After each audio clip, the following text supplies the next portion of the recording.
Good evening, everyone. We will get started now.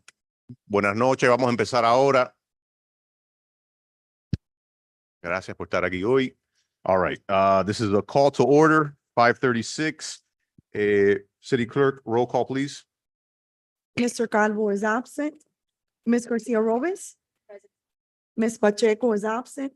Ms. Perez? Present. Mr. Rodriguez? Absent as well. Mr. Tumidor? Present. Mr. Zogby? Present. Council President, you have enough members to conduct business. Thank you. Hey, my video is not working, right? Jasmine. Yeah. All right, the invocation led by the city clerk. Lord, we pray for your guidance and direction and benefit of those who live and work in the city of Hialeah. Amen. Amen. The Pledge of Allegiance led by Councilmember Perez. Put your hand on your chest and face the flag, please. I pledge allegiance to the flag of the United States of America and to the republic for which it stands, one nation, under God, indivisible, with liberty and justice for all. Thank you. Meeting guidelines. All lobbyists must register with the city clerk. As a courtesy to others, please refrain from using cellular telephones or other similar electronic devices in the council chamber. A maximum of 3 speakers in favor and 3 speakers in opposition will be allowed to address the council on any one item. Each speaker's comments will be limited to 3 minutes. No signs or placards in support of or in opposition to an item or speaker shall be permitted within the council chamber. Any person, whether participating via the web platform, telephonic conferencing, or physical presence at City Hall, interested in making comments or posing questions on matters of public concern or on any item on the agenda may do so during the meeting. Members of the public may address the city council on any item pertaining to city business during the comments and questions portion of the meeting. A member of the public is limited to 1 appearance before the city council, and the speaker's comments will be limited to 3 minutes. The public can view public meetings on the city's YouTube page.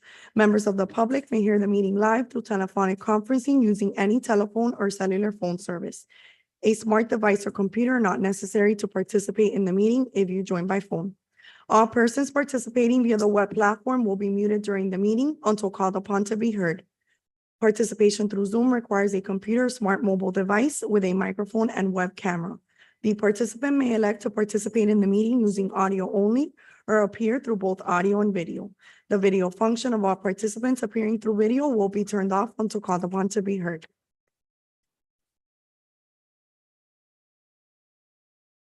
Okay,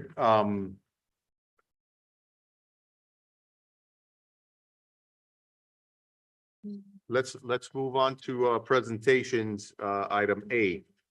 Elizabeth Garcia of the Hialeah Community Coalition reports the results of research conducted by the Organization on Tobacco and Drug Use in the city of Hialeah. Afternoon, everyone. Hello. Sorry. Good afternoon, everyone. My name is Elizabeth Garcia, and I live at 7410 North Augusta Drive, Hialeah, Florida. Good afternoon. My name is Marita Roseo with the Hialeah Community Coalition with the same address, 7410 North Augusta Drive, as one of the addresses for the Hialeah Community Coalition. We wanted to speak today a little bit about what we do in our coalition and information that we have gotten out in the community. The Hialeah Community Coalition is the first and only drug-free coalition in the city of Hialeah since 2015. We have a little under $500,000 in grants, and all the monies that we have are put back into the city of Hialeah into programming. Not $1 is spent outside of the city of Hialeah. We currently applied for 2 more grants, which we are currently waiting to receive notice of award. And again, when awarded, I'd like to say when, not if, when awarded, we will also be putting that money back into Hialeah, into prevention services, into the school system, and into the community to make sure our kids grow up safe, healthy, drug and alcohol free. Next. Our mission is to serve as a community coalition dedicated to the comprehensive and long-term reduction, prevention, and underage drinking and substance use and abuse of drugs while working in partnership to create a safe, healthy, alcohol and drug-free community for the city of Hialeah and the youth. And we've been doing this again since 2015.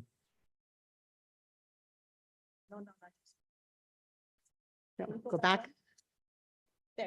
Thank you. So what are we going to talk about today? We're going to do an overview on how drug-free coalitions work. We're going to talk about the strategic prevention framework, how the coalition collects data. The data that we're going to talk about is in regards to vaping, marijuana, and alcohol use in our community. So this is data that we've actually gone out and we have gotten this data and put it together to present to you guys. Building on strengths and celebrate our achievement and accomplishments. We're also going to talk about opportunities and where we can grow and be better in areas of improvement. Next. How does a drug-free coalition work? We use a strategic prevention framework. We do an assessment, capacity, planning, implementation, and evaluation. That's basically what the strategic prevention framework is. It's a 5-step planning model offered to prevention practitioners, comprehensive an approach to understanding and addressing the substance misuse related to behavioral health problems facing communities. Develop and sustain programs with best practices that reduce behavioral health inequities. So basically, everything we do out in the community is our programs that have been proven to work. It's not just things we come up with. These are actual science-based prevention programs that have been proven to work out in the community. And these are the kinds of things that we write in our grants to be able to bring to the community out here for prevention. Do this one? Next. All right. So how do we collect data? The Hialeah Community Coalition utilizes a Pride survey, Pride survey is grade 6 to 12 questionnaire, a standardized survey utilized in over 500 drug-free coalition nationwide. The coalition has surveyed grade level 6 through 12 in the Hialeah middle schools and the Hialeah high schools. Since 2015, HCC has conducted 4 youth surveyed administrations over 8,696 kids. That means we have given this survey to about 8,000. Actually, our exact number is 8,696 kids in middle school and high school. The coalition conducts focus groups with young adults, key informant interviews with sector representatives of the community to assess the local conditions. And this is how we get our data. And next. So just to bring in a little bit on the data that we collect, we have over 30 data points that we want to share with the community. And the major 4 outcome measures that we select are the 30-day data, past 30 days in specific substances. We also collect data on kids' perception on harm. So it's important to ask the students and the kids, how harmful do you think this drug is? Because it is a predictor of most likely to use or experiment in the long run. 30-day use is very critical because it determines how early will a child start experimenting. And it's critical to understand because the earlier they start experimenting, the likelihood of going into the adult years using is extremely high. It's a strong correlation. Then it's very important to understand their perception of disapproval. We know that kids, the number one reason kids do not experiment with drugs is because of their parents. So to collect information on how wrong do you think your parents think is for you to take drugs, it's a very critical question because again, it guides the work of prevention as well as the kids' perception of their peers. So all this type of data, in addition to 30 other data points, it is a certain amount of data that we would love to share with not only other organizations, but also with the city of Hialeah. I know Parks and Recreation, they're an awesome team. We work with them. We love them. And also with after school programming, it is an excellent opportunity because again, the data it's here is for Hialeah and it's going to stay here and is to see how you will work with your families and where you're going to see in 5 to 10 years from now. So I want you to look up on the bar where it says the data, the vaping. We're going to talk about vaping. Now it's very critical to understand that vaping, it is a tool. Now, the content of vaping is two critical substances. It's either marijuana or nicotine. Still, the number one between both of them, it becomes is nicotine because it's accessible, it's legal. And it is very easily, they can get it through friends and family and friends. So vaping through nicotine is really the number one, not only in Hialeah, but also in the county and across the state and nationwide. There's a lot of ways now. It's sneaking up with marijuana simply because of the changing of the cartridge. It's called carts. That's their language. And one of the things that the kids told us is, Miss, you guys need to understand our language to understand where the problem is. So the fact that you can interchange the cart in your electric pen, and it's more a way of concealing it. It doesn't look as obvious as a vape pen as it used to. So the marijuana is catching up, which is called dabbing. It is catching up, but nevertheless, vaping, it's the number one, definitely. If you look at the data here up on the screen, you're going to see that, for example, the green bar, that is the Hialeah surveys, when we survey the youth. As you know, around 2018-19, 16.8 of the students reported 30-day use in the past 30 days. Okay, so as of 2023, when we asked that same question, it has gone down to 10.9. That is good, but still, just because they will report 30-day doesn't mean that other kids haven't done it. It is comparable. If you look at 2022, we've compared it to the blue one, which is Miami-Dade County. It's 9.7, so it's around there. And at the Florida level, it's almost comparable. But again, there is innovative ways because trends move from 1 month, from 2 weeks to another 2 weeks. We have to thank social media for that, believe it or not. We are older generations and we do not realize how important social media is to these current generations, these youth. They move fast. Their mind moves fast and their behaviors move faster. Okay, and these are becoming trends. So our position is to move and find out and assess these trends. So it is critical to understand that vaping, right now, it's something that we're doing surveillance. We're going to move on to the next. So nicotine is definitely the major concern with the kids, vaping nicotine. All right, perception. Okay, so this is the one that we're talking about, perception of risk.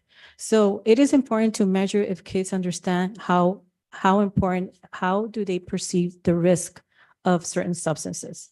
So in particular with vaping, back in 2019, almost half of the kids that we surveyed didn't believe that there was such harm. And the question is, how harmful do you think it'll be for your body to vape? And the answer would be no risk, slight risk. So obviously no risk. 55% of the kids don't believe there was any risk. 55 believe there's no risk. Now we go up to 2023. Now it went up. So they are getting educated. That's important, but we're still pending the behavior part. So now it's 76% of the kids do believe it's harmful. However, that's where we work. That's where the coalition works with the city, with local key stakeholders and with all the 12 sectors to assess who is responsible for what, including retailers. So this is where we divvy up what we call the teamwork, the team effort. And again, if kids are now thinking if 76% of kids are now thinking that it is a problem, we know we're doing something right. We know our campaigns are hitting home. We know our campaigns are listening to what we're saying and their prevention efforts are working.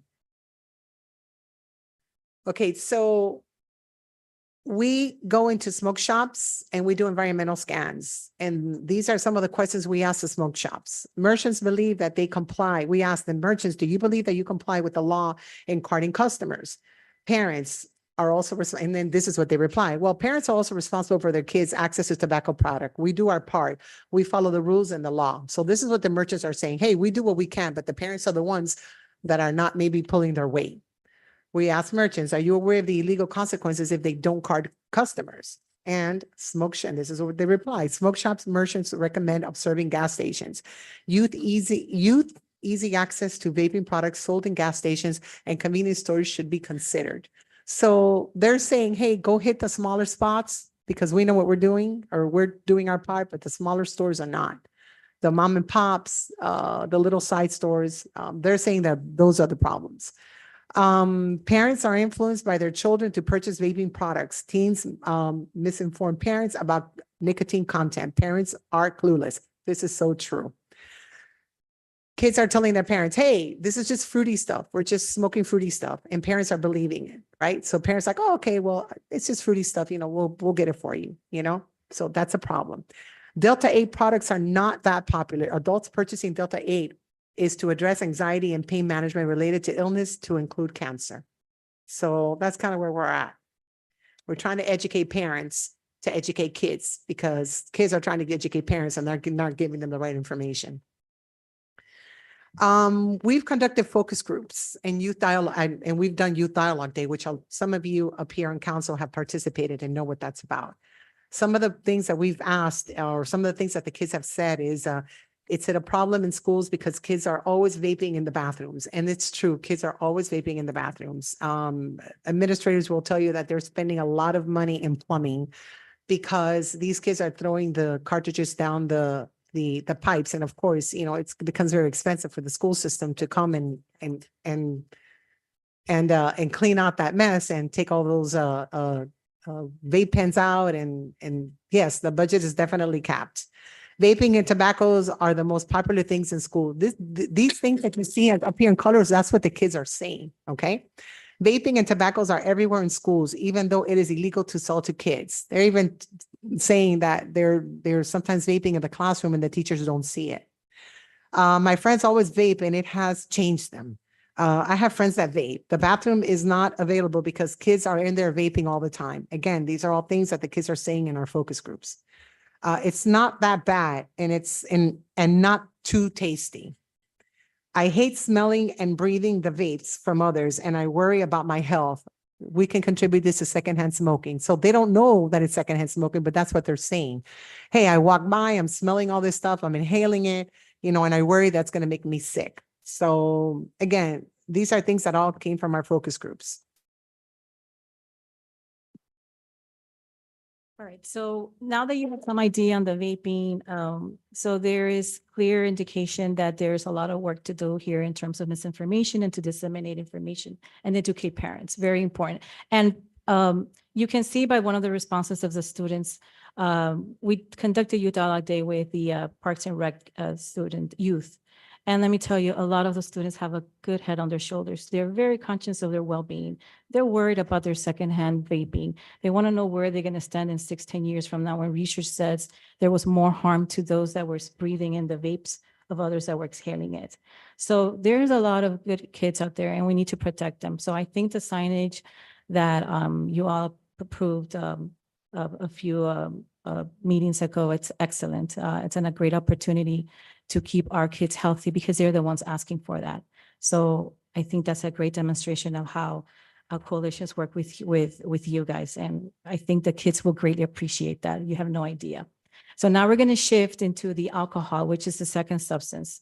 Again, the coalition focuses on substances. I'm sorry, 1 second, ma'am. Sorry, Sure. Mayor has a question. Just a quick question. Sure. On the vaping and the bathroom. So I'm a little old school and if I recall all the way back to junior high, it wasn't vaping back then, but it was cigarette smoking. And so I'm just curious, not that you would have it available, but is there data that would show us how far back could you go with data to show us what did the trends look like? Because I'm just wondering, Mhm. is this obviously you're adding different things to the habits, if I could call it that. Yeah. But like I said, I remember in junior high, back in junior high, where I first confronted it was kids that were smoking in the bathroom. That's what they did. Yeah. And so just I wonder if it's the same kind of thing. It's just changed now as far as what they're smoking. Actually, there is some data. It doesn't go that back. I think the first questions that the coalition work is guided by also by the state, and the state of Florida has great data It's called the Florida Youth Substance Abuse Survey, the FYSAS, that's the acronym. And it has way back 20 years of data. Now vaping, the questions related to vaping really started like only in I want to say 2016, 17. So it's not that. Now the data that you saw on the phrases, that data is anecdotal to further support what we ask our kids in our standardized data and our questions, is to further understand the story behind it. And so what we did in one focus group, and the kids were very verbal about it, is that even to go to the bathroom has become an issue because now there's more rules and regulations to monitor who's in the bathroom. And it has impeded them to even have their own privacy because it is, and for what? So now you've added an extra level of questions to the kids that they either share that they feel uncomfortable because, I mean, if you're asking to go to the restroom, why would you want to ask further questions on that? So, To answer your question, I'm sure the data is there. We'd have to pull it up, Mayor, and give it to you cookie cutter and numbers. But yes, the data is absolutely there. And you're right. Before it used to be cigarettes and now it's just vaping. I don't know what's worse. I really don't know what's worse. well, the problem with the vaping, and the kids know it them, is that it's the problem is also the dabbing, which is the marijuana waxing. They become very sophisticated in terms of being odorless. So you cannot even tell if it's nicotine now or if it's even the waxes of a marijuana that they sell it. And there's interchangeable cartridges because now they sell those pens where you can just change the small little area where you have the liquid, the wax, and it's odorless. And they know that. They tell us, they're educating us. They're telling us, oh, you cannot smell it. You But you cannot. really don't know what they're doing. You So- don't know unless you test each and every cartridge, you don't know. So right now, our numbers are gearing us toward nicotine. Mhm. But remember, this is only a pool of kids. This is not everybody. Right. Keep that in mind. And the schools, the focus group this year was 3 different schools, by the way. It wasn't just one school. When we surveyed the kids in terms at the beginning, there were 3 schools mentioned during the focus groups before the focus group started. So it's a diverse of schools in Hialeah, just to make sure that's not only one school. But all the schools are having issues, not just those 3. They're all having issues. We talked to a lot of our principals and everyone's having an issue. So, Yes. And now moving on, is there another question? No. Oh, okay. We'll try to get back to you with some real numbers soon. So now we're going now to the alcohol. Again, sometimes we don't see alcohol as a problem because it is a silent, it's a sociable, it's the one that's legal and it's in our homes. But alcohol is another substance that we like to say sometimes is the silent one because it is accessible, it's at home, and no parent really monitors it, you know? And so it could easily be accessible and buying it, and usually your older family members, like a cousin or sibling, buys it. But if you look at this data, the great thing about past 30 days is that back in 2018, 2019, for Hialeah, 15% of the kids reported having more than 2 sips. That's the question. Have you had liquor 2 or more sips in the past 30 days? So 15% of the population polled, 15%, and that was, I believe, was like 3,000 kids. It's a lot of kids. Okay, and they said yes. Again, it's very important to state, when you started with the 30-day, the likelihood of that youth to continue experimenting and trying more will add up with time. Okay, so compared to as I said, mentioned earlier, 2018 FYSAS, that's the Florida Youth Substance Abuse Survey. That survey, again, is comparable because they ask the same questions that the one that we ask in the Pride survey. They have comparable data. It's all comparable data. It's similar into the numbers. Now we move on to our 22-23 survey that we did. It has gone down 13.4. Okay, it's a few points down, but nevertheless, we need to always continue looking at it because if you look at the 2022 state, it's at 14. I'm looking at the gray bars area. That's the alcohol one, 14. So it's going up. So like I said, we study whatever's going on there. We ask questions. We look at the data. We look at social media, what is sparked, what upticks behavior, the trying out of liquor. And that's very important to also monitor because, again, alcohol has other things that we do not look like, that we don't consider, which is like DUI, driving under the influence. One of the things that we do ask the kids, and it's very scary for them, is, and it's in our survey, is how many of you drive in a car where the driver is impaired driving. And let me tell you, just the fact that you have 10%, 8 to 10% of the kids that you pull, can you imagine an entire city where the kids feel that they just need to get in the car and they cannot say anything to protect themselves? So that's very important to look at. Go next. We're almost done. Youth binge drinking is defined as drinking 5 drinks or more in about 2 hours on at least one occasion. 8.8% of Hialeah youth report drinking 5 or more drinks on one occasion. 33% of Hialeah middle and high school youth report alcohol is easy to get.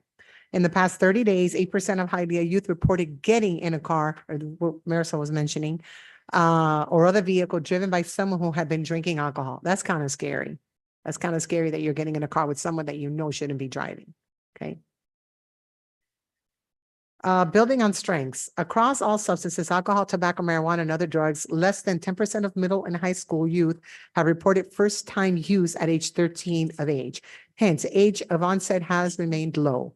HCC's strategies are making a positive impact on youth consumption. What does that mean? Our campaigns are out there. Our campaigns are working. What we're doing, kids are paying attention to what we're saying, and parents. Community level strategies such as mystery compliance checks, liquor retail, those are our environmental scans. When we go out into the community and we scan, we take someone that looks like they're overage, looks like they're under age of 21, but really is over 21. And we try, hey, go in there, buy alcohol, see if you get carded. And, those are the types of things that we do. We go out and we test the same smoke shops, alcohol retail outlets. And then we go behind and we do responsible vendor training, which we take the clerks that are out in the community and we teach them, hey, this is what we did and this is what we found out and this is what we're going to teach you. So we actually go out and follow up with responsible vendor training, conduct environmental scans where we can improve, conduct more environmental scans in gas stations to assess and evaluate retail access of vaping products to minors. This happens a lot. Marketing is everything. You walk into these places and you see things at eye level. Kids see things at eye level that adults may not see, and can grab things like Skittles that you think are regular Skittles, but they're not. They're Skittles that have, THC or something in them. Parents are buying them. And this is actually a true story. This actually was told to us by a parent the other day that she bought Skittles, not realizing that it was Skittles that had THC, and kids started to open it up and said, Mom, there's a warning label on the Skittles.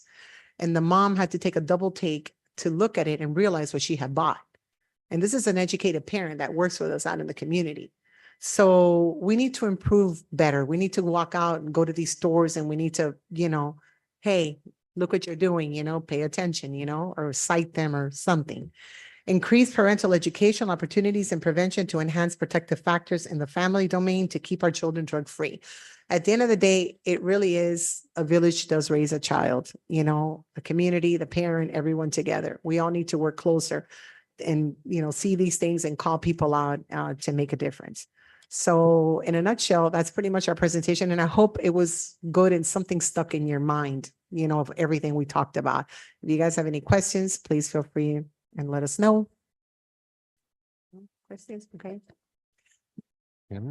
No, thank you for you ladies presenting. And it's really insightful to see the different levels of concern within the youth. So thank you for collecting that data for our insight. I appreciate it. We will continue to collect data and we will continue to do our part in the city of Hialeah to keep our kids safe, healthy, drug and alcohol free by educating. Amen. Thank you. Thank you for all having that us you do. today. Sorry Thank we you. took too Thank much you, of your guys. time. No, Thank you. please.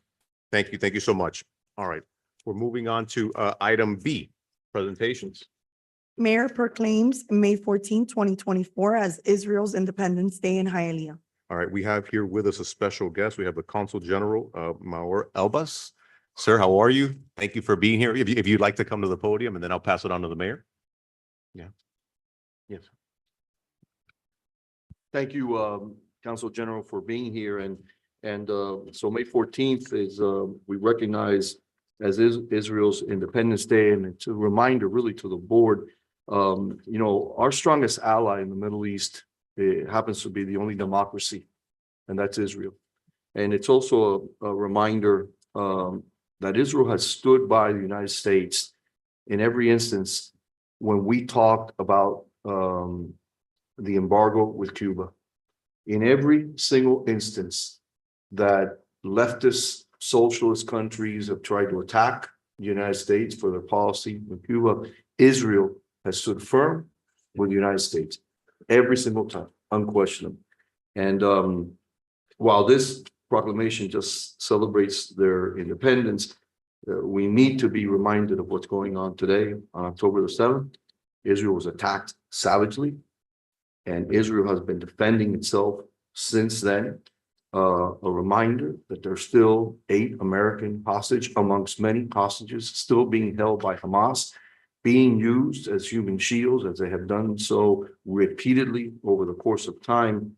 And you know, I think it's important for us to acknowledge the plight of our ally, of the only democracy in the Middle East, despite what leftists in this country, folks that hate Israel, anti-Semitic people, folks that in essence would like to see the demise of this country, are doing in college campuses everywhere.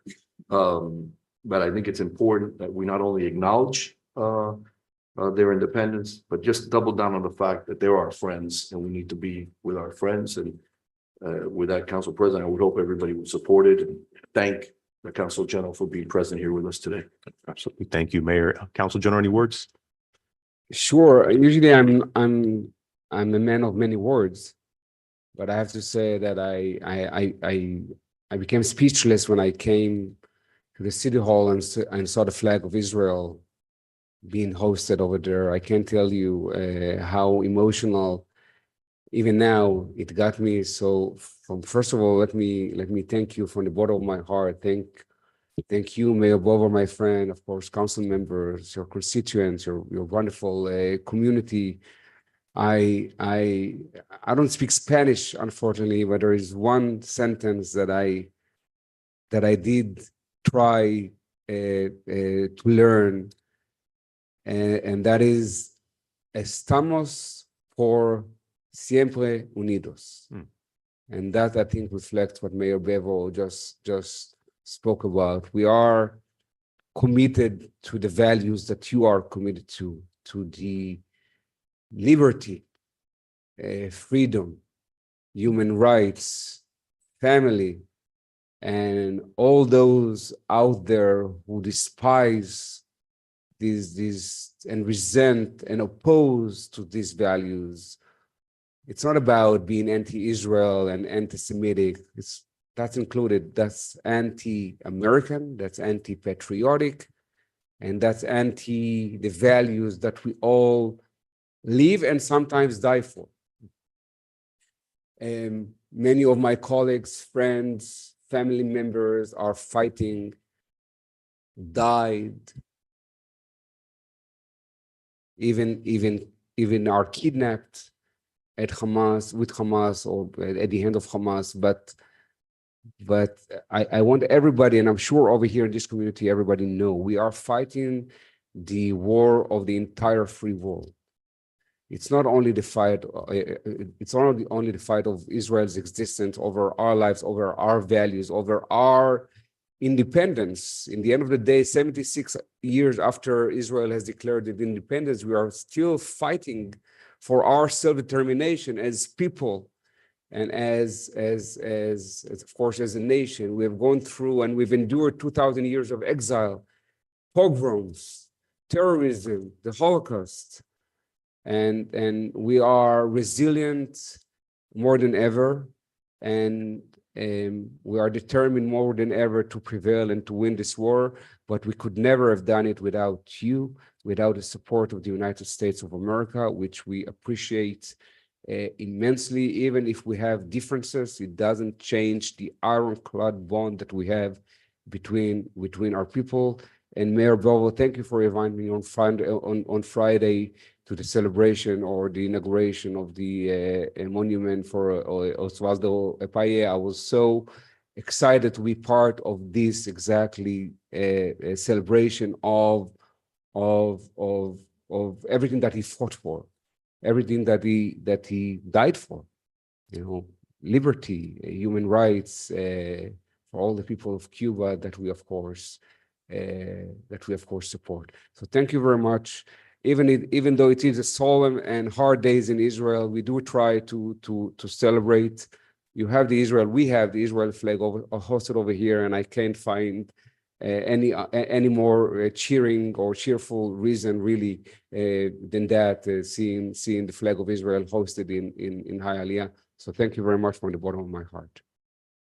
I just want to add, Mayor, we've, since October the 8th, we have been flying the Israeli flag in one of our entry features because we felt instantly the savagery of what happened. And I had the humbling experience of being invited to the Consul General's office to view a video that unfortunately it should maybe be seen by more people, unedited in many cases, to show the savagery of what happened on that day. The terrorists that went into Israel went with one objective, and that was to kill as many people as possible, but not just kill, because that enough, it's heinous enough, but to do it in a barbaric way, to send a clear message to in essence terrorize the Israeli people, to terrorize them, and it's not shown enough, because CNN and CNBC and all the channels, use Hamas's figures on death tolls and what have you, and they don't show enough what happened on that day. And on that day, children were burned, they were beheaded. The head of people were being used as soccer balls. I mean, this is as barbaric. These were not human beings. This is a dark place that these people went into that has been fed and nourished over time, just pure hatred. Evil. And, Yeah. if you haven't been to Israel, I would sternly encourage, because you'll be able to experience what the front line looks like between hate and peace and democracy, and it's sad the way it's being portrayed, because Israel is the one who got invaded. Make no mistake, the one who got invaded, the one who's defending himself.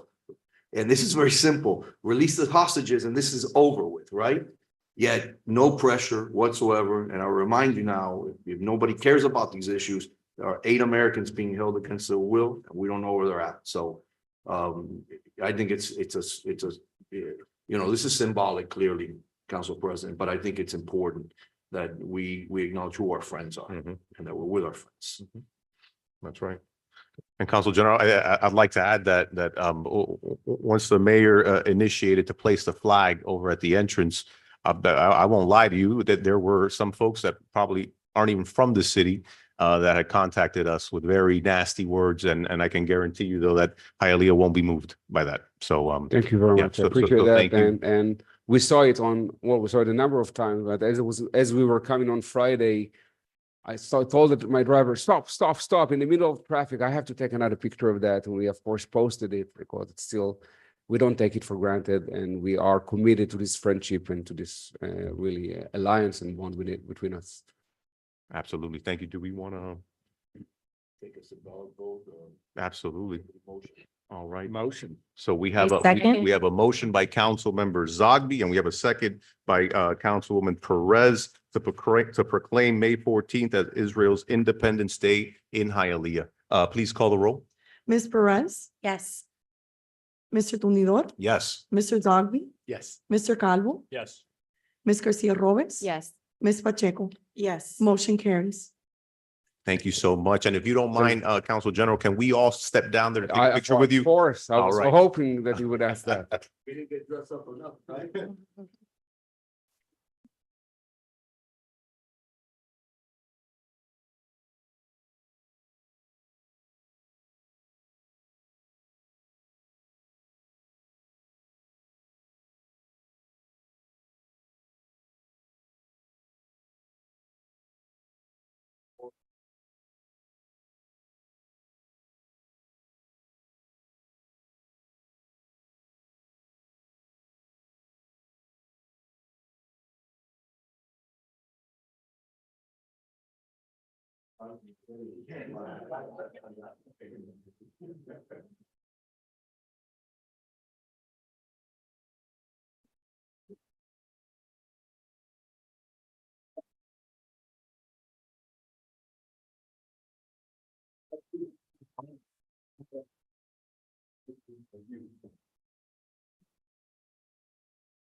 All right, thank you all.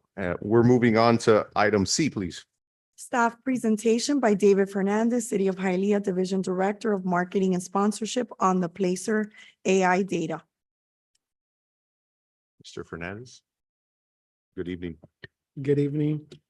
I had a presentation. Is Melissa here?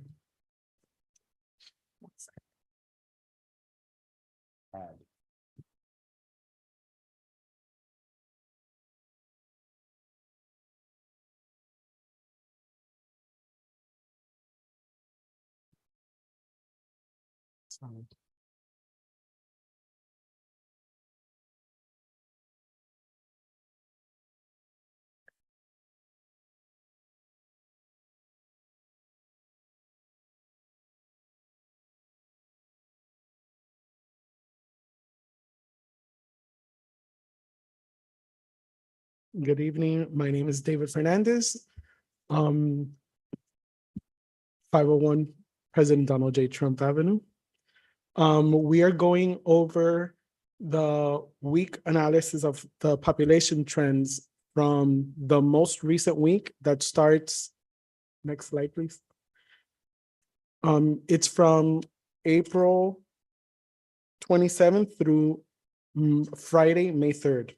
So we're gonna go over some details again, just to get everybody on the same page. Placer AI gathers information. Placer AI obtains mobile device location service data from third-party mobile application developers who utilize and collect mobile device location services. There was questions about, does Placer AI count minors? So Placer AI data models account for child visitors, even though they do not have access to the device location data. Placer AI prohibits its partners from sharing data with Placer AI that is associated with individuals known to be under the 18 years of age. Next slide. On this slide, it shows the analysis of the residents here in the city of Hialeah. The average of the population is 286,000 residents. And those numbers are higher in the morning and in the evening time. It dips in the middle of the day very little. But 286,000 is our highest number for that week. On the next slide, it shows our visit trends for our visitors. So in the morning and in the evening, we have a lower number, and in the evening, in the middle of the day is when we get a bigger amount of visitors here in the city. And then the next slide is just a comparison of, in white, you have residents, and in the pink, you have the visitors. So that's just an overlay so you can see that trend on who's here. Through the Yes, sir. chair, David, when you measure visitors and residents, for example, I'm gonna look at the first one on the left-hand side, right? At 7 a.m. Would one combine those two numbers? In other words, the pink column that's in the far left and then the first white column, would you combine that, or that white column would then encompass also the visitor? No, we would have to add the resident and the visitor to get those two numbers, which I did not do. I just did a separate visitor and a separate resident. Okay, so just looking at, on that same column then, Mhm. Saturday, April 27th, if I was to look near the end of, closer to the end of the day, 7 PM, would that number then go over Over 300,000. 300,000? for So sure. between visitors and residents. Yeah, And what this doesn't account for is, what is it, children under 13? it does account for it. They have it in the algorithm. That's something that that I've asked Part of the several magic. times, Part of the magic. but it's part of the magic, correct? Okay, and then the other thing is, what about, because I think it was talked about here one time that one could disable the tracking of your phone, no? If you don't allow your phone to be tracked even by third parties, is it picking it up, or is there still a number of phones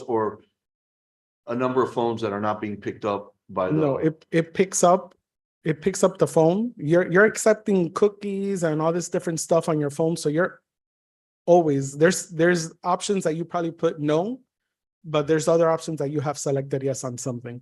You have social media, you're sharing your location. Yeah, yeah.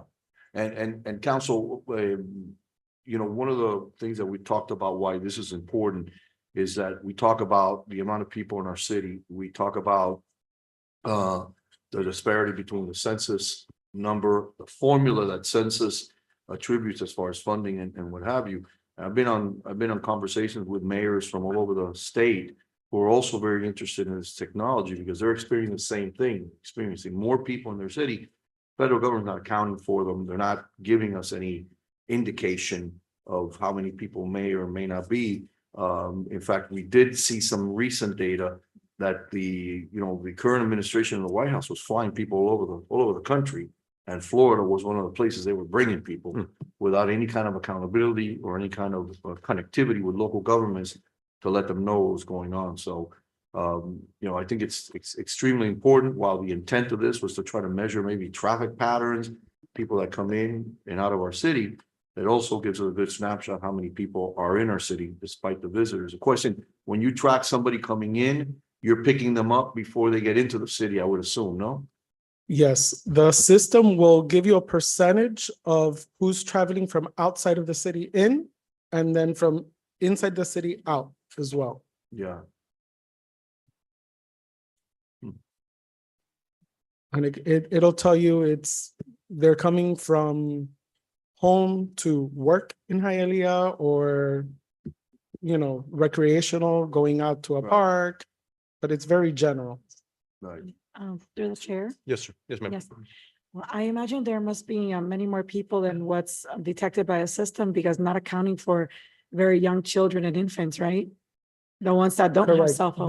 They have an algorithm which helps account for that. So, I mean, this is still a guesstimation, but it's pretty close. It's pretty close. Right, so it would account for toddlers, infants, and preschoolers as well. They have some type of. It has some special formula that'll account for families having, a child, two Yeah. child. So I wanted to ask the mayor a question. Have you been able to accomplish, make any progress with getting these numbers taken into consideration to bring funding to the city? Well, currently, Councilwoman, the census, which is the standard as far as most of the funding formulas, has not accepted this. Now, I have met with Senator Scott, I've met with Senator Rubio, I've met with Congress members also in a plight to have them start considering this. We're not there yet. We need to collect more data. We're also enlisting other cities to invest and look at this data. We believe we're already grossly undercounted in the city. This lends a lot to what we have been saying for a while now. And I think other cities are thinking the same thing. So if we're undercounted in the city, we're probably undercounted in the state of Florida. So that means we're probably leaving millions and millions of dollars on the table that are not flowing to our communities. But at this current rate right now, the census does what they do in the format that they do, which unfortunately is, has a history of undercounting our city. And I don't see anything changing unless they adopt technology in that count. Well, perhaps, I don't know if the city would consider what we had discussed earlier this year about a special census. That's the data that's accepted for purposes of funding. And I believe that, these numbers have demonstrated that we are likely to obtain a good result. The 2020 census revealed over 220,000 residents, which was pretty accurate at the time. And after 2020, which was when the new administration came, Biden, and the borders were open, that's when we saw the influx of immigrants. So we can pretty much pinpoint the time they started coming in, which unfortunately was after the census was conducted. I think a special census would be appropriate for the city of Hialeah to bring in that much needed additional funding.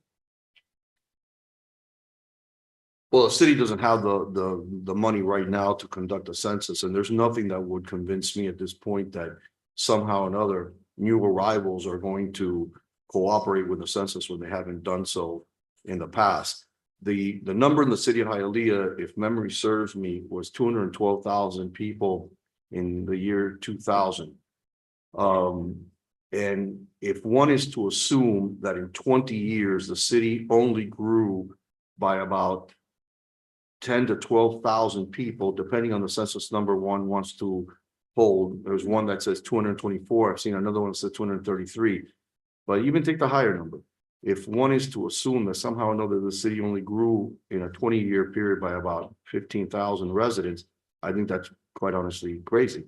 There is a lot of reasons that we've discussed why people do not participate in the census. There is nothing that will change that unless the census agrees to it, and that's part of what the discussions that we're trying to have, and we're trying to have it through our elected representatives in Washington. We can and have had a conversation with someone from the census who was recently at one of these presentations. We may be able to get somebody from the census to come and speak to us, but the reality is the way the census operates, even their 10-year census is still predicated on people volunteering information, and we just have residents that will not volunteer information. It's you can't force them to. Well, I guess then we have to wait and see if there's any concession made, or if they're taking into consideration these numbers. The only drawback I see from this is because a lot of the technology is proprietary. They don't reveal how they account for infants and preschoolers, for example. I think that perhaps the government would have an issue with that, with counting those numbers. Perhaps it's really a policy decision that can be made in Congress if they wanted to try to get a more accurate number of how many people are in a community.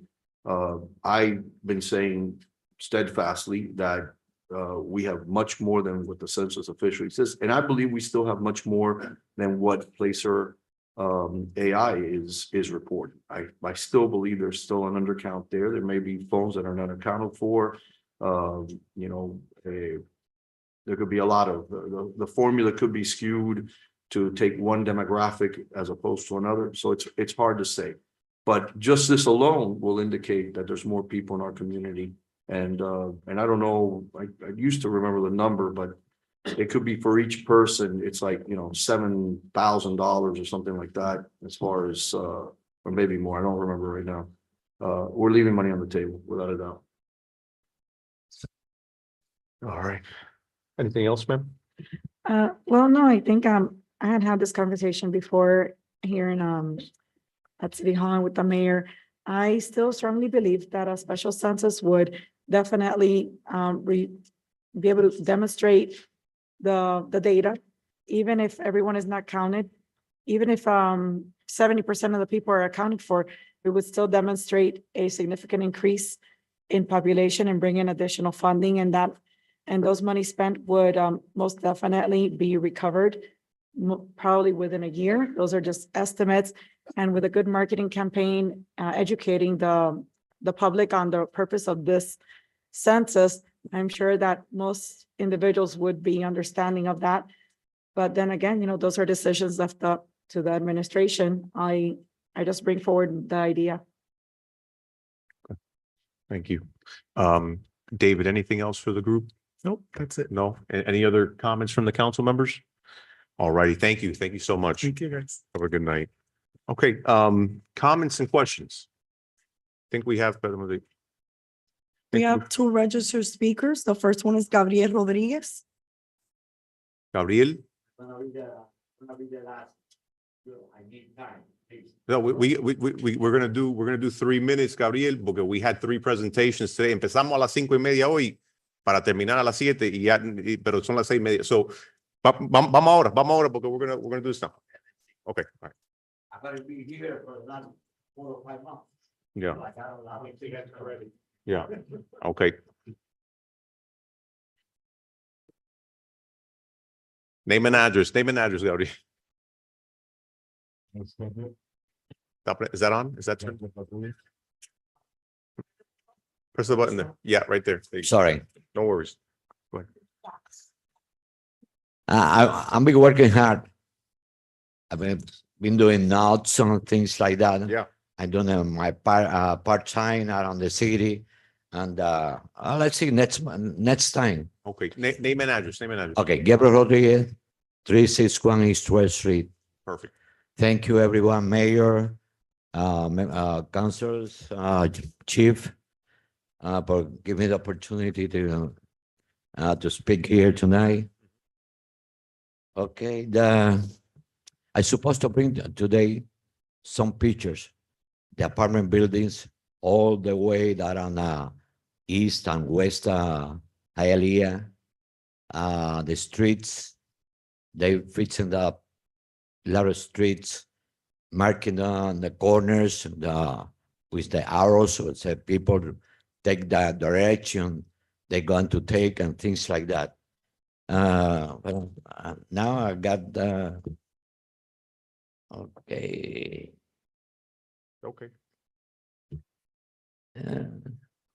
It's important to me, but that's why I said that the time I needed. The only thing I can do, I can ask a question to 1,000 people.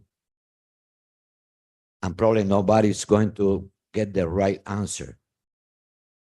What is the point? The point is why the city of Hialeah is getting in the right track. Why? Probably nobody can get the right answer. You know why? Because all of you are doing a good job. All of you, including the chief, are working together. If you don't work together, you're never going to get the exactly point that you want. That's the first things.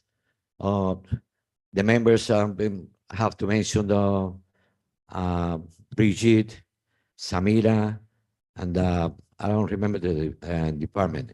The code compliance, Carolina.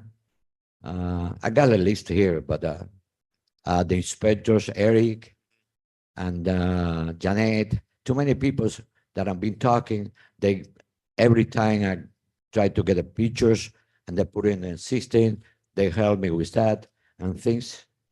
I'll say, Good. it's So the only good, thing. so good, a good job. The city's doing a No, good job. Those let me departments. say the last Dale, thing. go. Okay. Yesterday, I mean, today I had a little details that happened to my house. Last night, I was smoking my cigar in the front of my house. My wife called me and said, Gabriel, come inside. And I said, what happened? And she told me, are you talking with some, I see you talking by yourself. No, I was talking with my neighbor across the street. And she said, okay. I went back to smoke my cigar. This morning, my son, my daughter, and my wife, I went to the police to buy something. And when I came back, it was a reunion in my house. My daughter, my son, my wife. And my son and my daughter tell me, Mom says that you have mental problems. I say, what? Yeah, she said, last night you was talking. Yeah.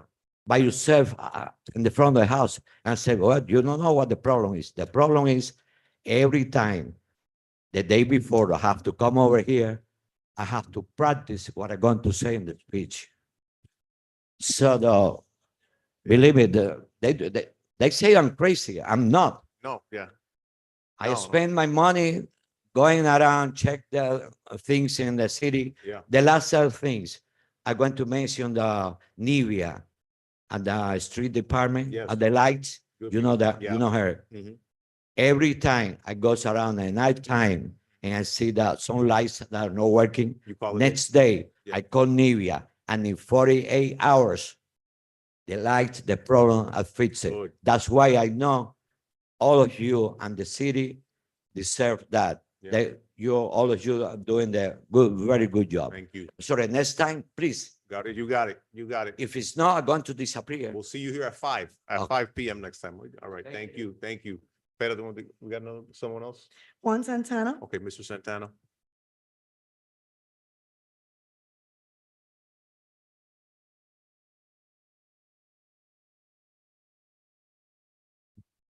Juan Santana, 5601 West 10th Avenue. Morning. How's everybody doing? Yeah, good evening. Hope you guys are having a good time watching the YouTube videos lately, and I haven't been here, been busy. Mayor, good job on the library regarding the passports. I got mine today. Took 3 weeks. I was surprised. I thought I was gonna wait like 2 months. The library staff did an amazing job, even though it was very hectic that day because it was the day that everybody was getting signed up for the housing program that we have here in the city. Regarding that, I'm more than willing to help. I can call the Salvation Army next time to have vehicles there to give hydration. I saw a lot of elderly people struggling very, very much and standing in the sun. And I commend the employees that I saw. I don't know what department it was. I don't know if it was streets or some other department. They had buckets and they were passing out water. But the line was going around the building and I was like, okay, just a little more planning in the future would be good from any of you. Again, I'm here to help. And because a lot of people needed to sit down, they didn't have chairs and it was very hectic. Again, I commend the library staff for doing as best as they can that day. Even the police department, they did a great job that day as well. Mayor, I still haven't gotten back from your office regarding my public records that I've been requesting now, even more issues with public records. So sir, you're the administrator here. So I have to talk with you because unfortunately other people are incompetent. So I just don't want to continue and I go up the ladder basically. But that's about it. Regarding things I see on the agenda today, regarding certain things regarding zoning that, they want to build in different parts of Hialeah, and listening to the task force, I learned a lot regarding what Deborah Storch spoke the last time, that basically if they want to get, they want to say, oh, this is a whatever they want to use for trans development, that they can spot check different parts in Hialeah. Guys, let's be very careful with that. Let's be very mindful. At the end of the day, we are a low income city. And, all these apartments in different parts of what I call residential R1 neighborhoods. Let's be careful. All right. There's certain things coming up on the agenda that I was just reading, and I will be speaking on second readings on certain things. Thank you. Okay, anybody else?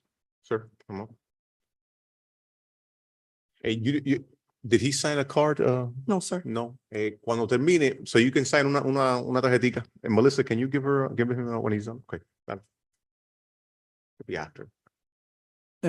Néstor Proveer, 1075 West, 77 Street, apartamento 110, Hialeah, Florida. 1055 West 77th Street, apartment 201, Hialeah, Florida.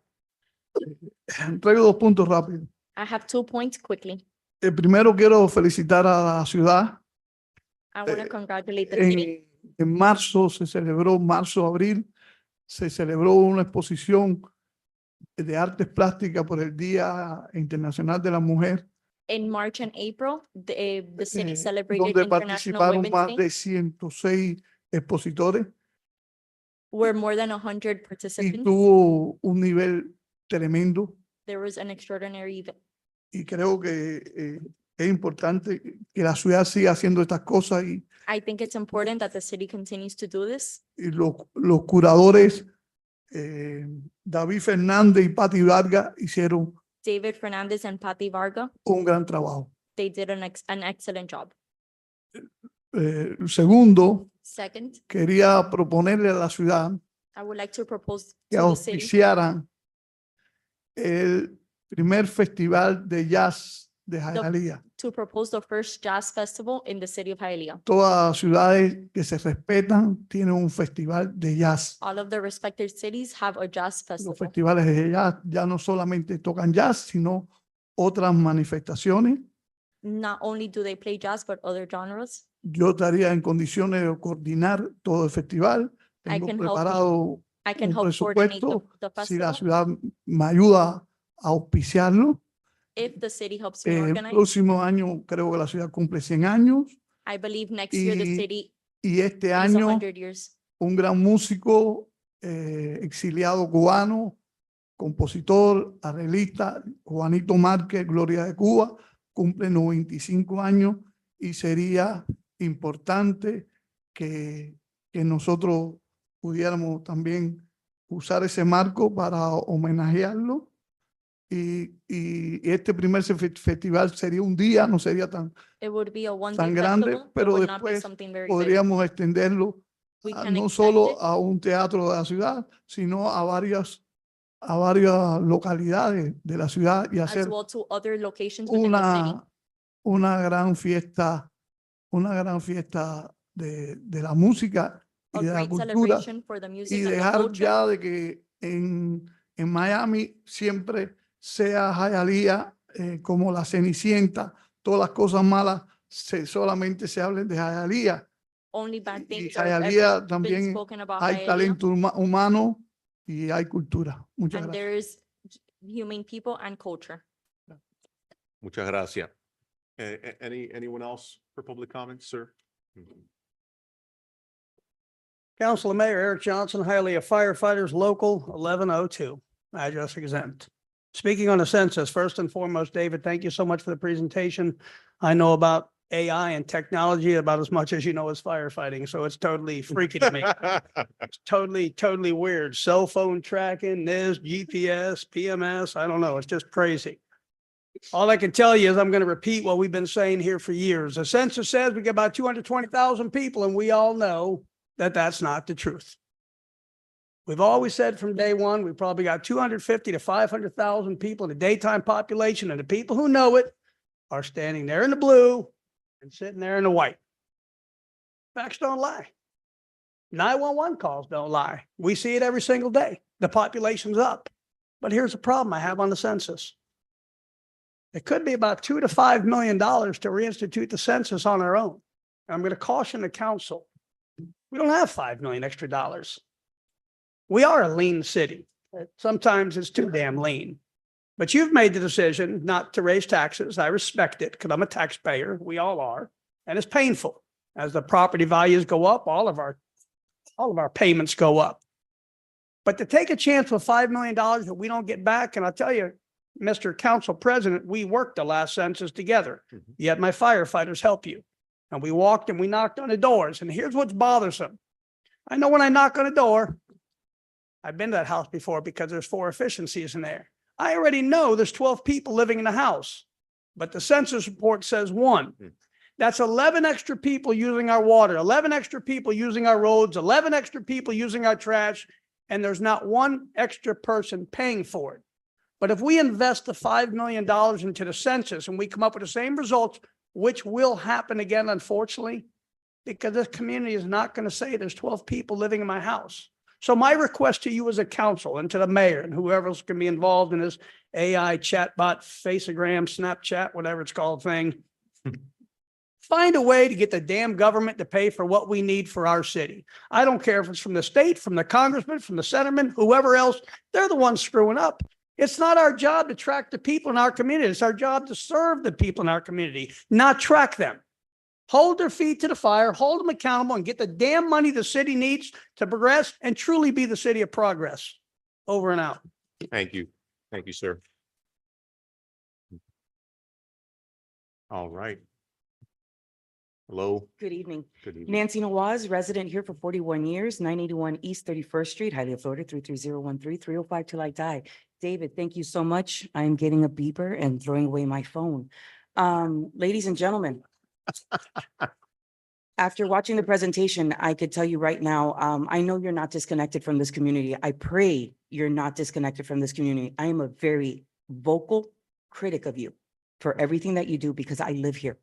I live and breathe Hialeah. I am 305 till I die. These thighs are croquetas, 9 to 5. Okay? I have worked and lived in 18 states in this United States. I am a producer for TV, film, and documentaries. I have worked from TV housewives all the way to cartel crew, all the way to street outlaws. You name it, I've done it. I've been told to go to Mexico in 6 different states. 6. I've never been told to go to Mexico, go back to Mexico, living here in Hialeah. But you know what hurts me? Is that wonderful gentleman, where is he? The one that was up here that all of you knew his name. What was his name? Gabriel. Gabriel. That is Hialeah. And what you guys are doing with all of these redistricting is you're bringing more renters. And every single city that I've been in that is mostly renters, like New York City, and you guys criticize New York City, and you guys criticize LA, but you are serving up New York City and LA to New York City and LA people. You are giving them live, work, play areas for them, right?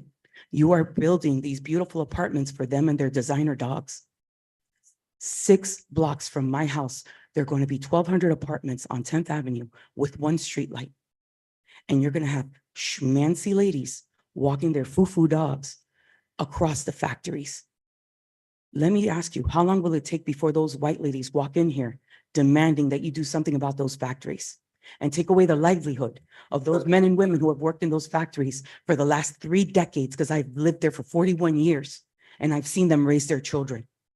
I understand progress hurts, but you guys are going really fast and it's screwing up the rest of us. And I know because I had to move back home. And as far as why there's so many people living here, I could tell you. My mother can't afford to live in her home by herself anymore. So I gave up my home to move in with my mother because she can't afford it anymore. The water department is bipolar. 1 month it's $250, the next month it's $600, and no one can answer my questions on why. And how is someone with a $1,600 a month Social Security going to Leon on a little Wawa going to afford that when they still have a mortgage? So if you don't want to see less of Gabriel and more of Karen and her fluffy dog in here telling you to get rid of those people that are parking in the middle of the street saying, oye, que vuelta a hacer, because I'm used to it. That's my good morning wake up call. That's my rooster call every morning. Take a chill and pause, bro. Thank you. Thank you. Um, All right. I would like to say something. Yes, ma'am. Go ahead.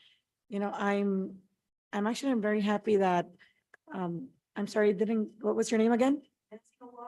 Nancy. That's where I know you from. Thank you, Nancy, for, Yeah, you did. No. Nancy, thank you for presenting this in such an eloquent manner in such an engaging way. I think you have voiced the sentiment of a large majority of the residents of Hialeah. And I'm saying a large majority because I received phone calls, text messages. I have people go to my house and knock on my door different days of the week, in the mornings, at night, to tell me they're desperate about the construction, about the rent, about the gentrification.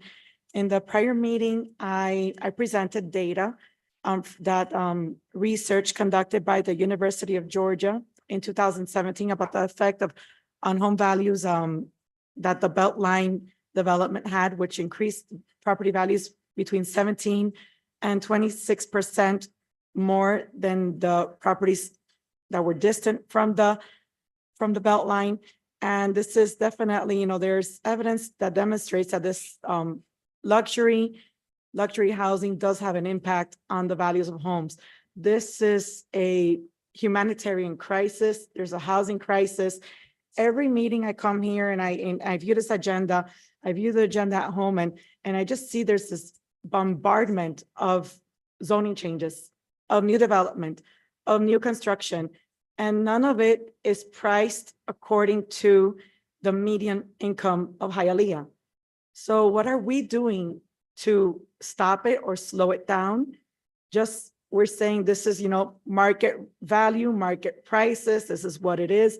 Well, I think perhaps I feel strongly about this. I campaigned on this because it hurts. It hurts me, it hurts my friends, it hurts my neighbors, it hurts my loved ones. There's not one person that isn't touched by this crisis. And if we continue to, passively just sit by and watch it happen and justify it and excuse it, then people will be hurt. We will lose our neighborhoods, families will be separated. There's even research and studies that have been conducted on the emotional trauma that this causes when families have to leave their neighborhoods, when children have to leave the schools and their friends, all because they've been priced out of where they live. It was the blue collar workers, the working class community that created Hialeah. They built Hialeah, they've maintained Hialeah. And it was that community that has voted for every single elected official that's here. It's that working class community. It is the poorest people through their taxes that pay the salaries of all of the police officers, the firefighters, the staff that works at City Hall, the street department, the street workers. But yet we aren't talking about it enough. We haven't really, said, what are we going to do? All of these zoning changes, the city does have the power, the authority to somehow slow this down. And if, you may disagree with me, but that is what I strongly believe. And I am so happy that, that Ms. Nancy presented it so well, because you're not just speaking for you, you're speaking on behalf of thousands of people that are suffering, that are heartbroken, and that they feel they've been forgotten. And I want those people to know that at least, I can't speak for anyone else, but I can speak for myself. I haven't forgotten. And I will continue to fight for all of those people. All right, do we have any other public comments? Any online? No, sir. Okay, perfect. All right, moving on to announcement of amendments to the agenda. Administrative item 11F is postponed until the city council meeting of May 28th, 2024. All right, board appointments. Proposed resolution reappointing Abdel Jimenez as a member of the Planning and Zoning Board for a 2-year term ending on February 22nd, 2026. Motion. And Second. we have a motion by Perez, second by Garcia Rose. Mr. Tumidor, Yes. Mr. Zagri, Yes. Mr. Calvo, Yes. Ms. Garcia Robes. Yes. Ms. Pacheco, Yes. Ms. Perez. Yes. Motion carries. The item is approved. Perfect. 9B. Proposed resolution reappointing Clayton Warren Angus to the Personnel Board of the City of Hialeah as the International Association of Firefighters and the Fraternal Order of Police appointment for a 2-year term ending on January 16, 2026. Motion. We have a motion by Garcia Second. Rose, second by Perez. Call roll. Mr. Tumidor. Yes. Mr. Zagri, Yes. Mr. Calvo, Yes. Ms. Garcia Robes, Yes. Ms. Pacheco, Yes. Ms. Perez. Yes. Motion carries. The item is approved. All right, consent agenda. Anyone want to pull any items? Going once? Motion. If I may, through the chair? Yes, ma'am. No, you know what? No, I'm not gonna put. All right, so Second. we have a motion by the Vice President, second by Perez. Mr. Zagri, Yeah. Yes. Mr. Calvo, Yes. Ms. Garcia Robes, Yes. Ms. Pacheco, Yes. Ms. Perez. Yes. Mr. Tumidor. Yes. Motion carries. The consent agenda has passed. All right, 11A.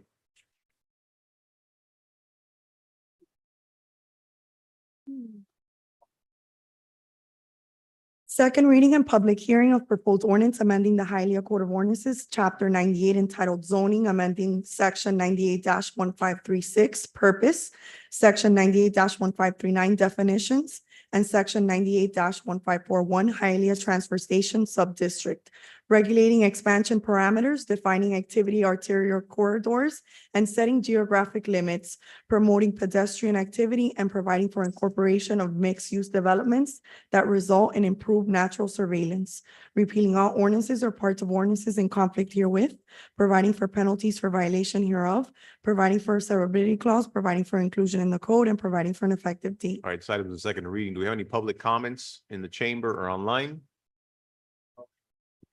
He has a comment. None online? Not online. We have one here. And we have a motion from Zogby. Go ahead, sir. Juan Santana, 5601 West 10th Avenue. Guys, remember what I just finished telling you a little while ago? You know, one of the things, I've been running for mayor here since 2013, so I could tell you.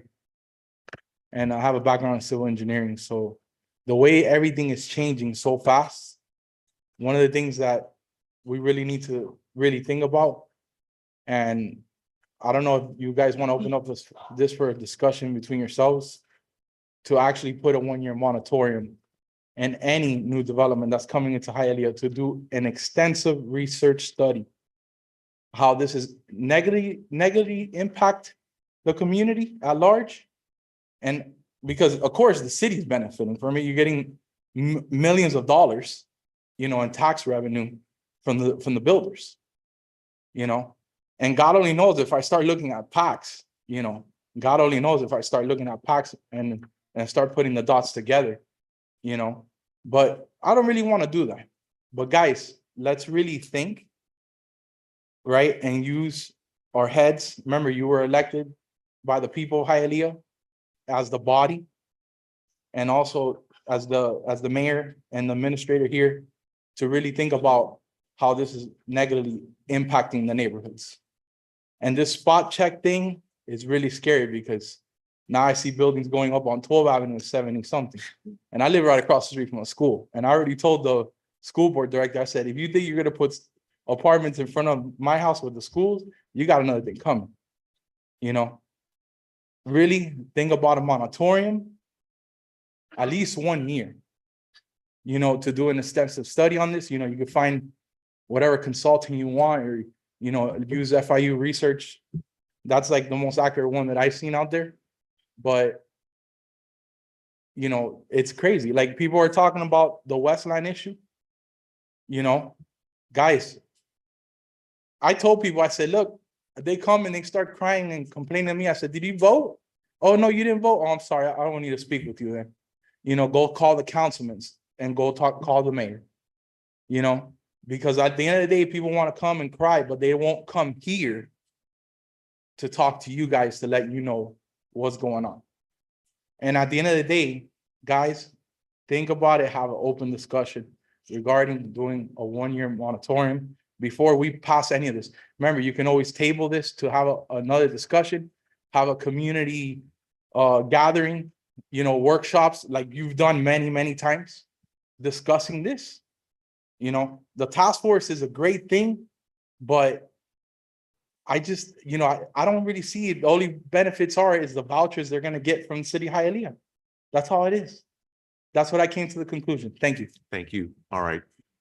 Any other comments? Well, to the chair. Yes, ma'am. You know, I'm taking into consideration, you know, the suggestion that Mr. Santana made.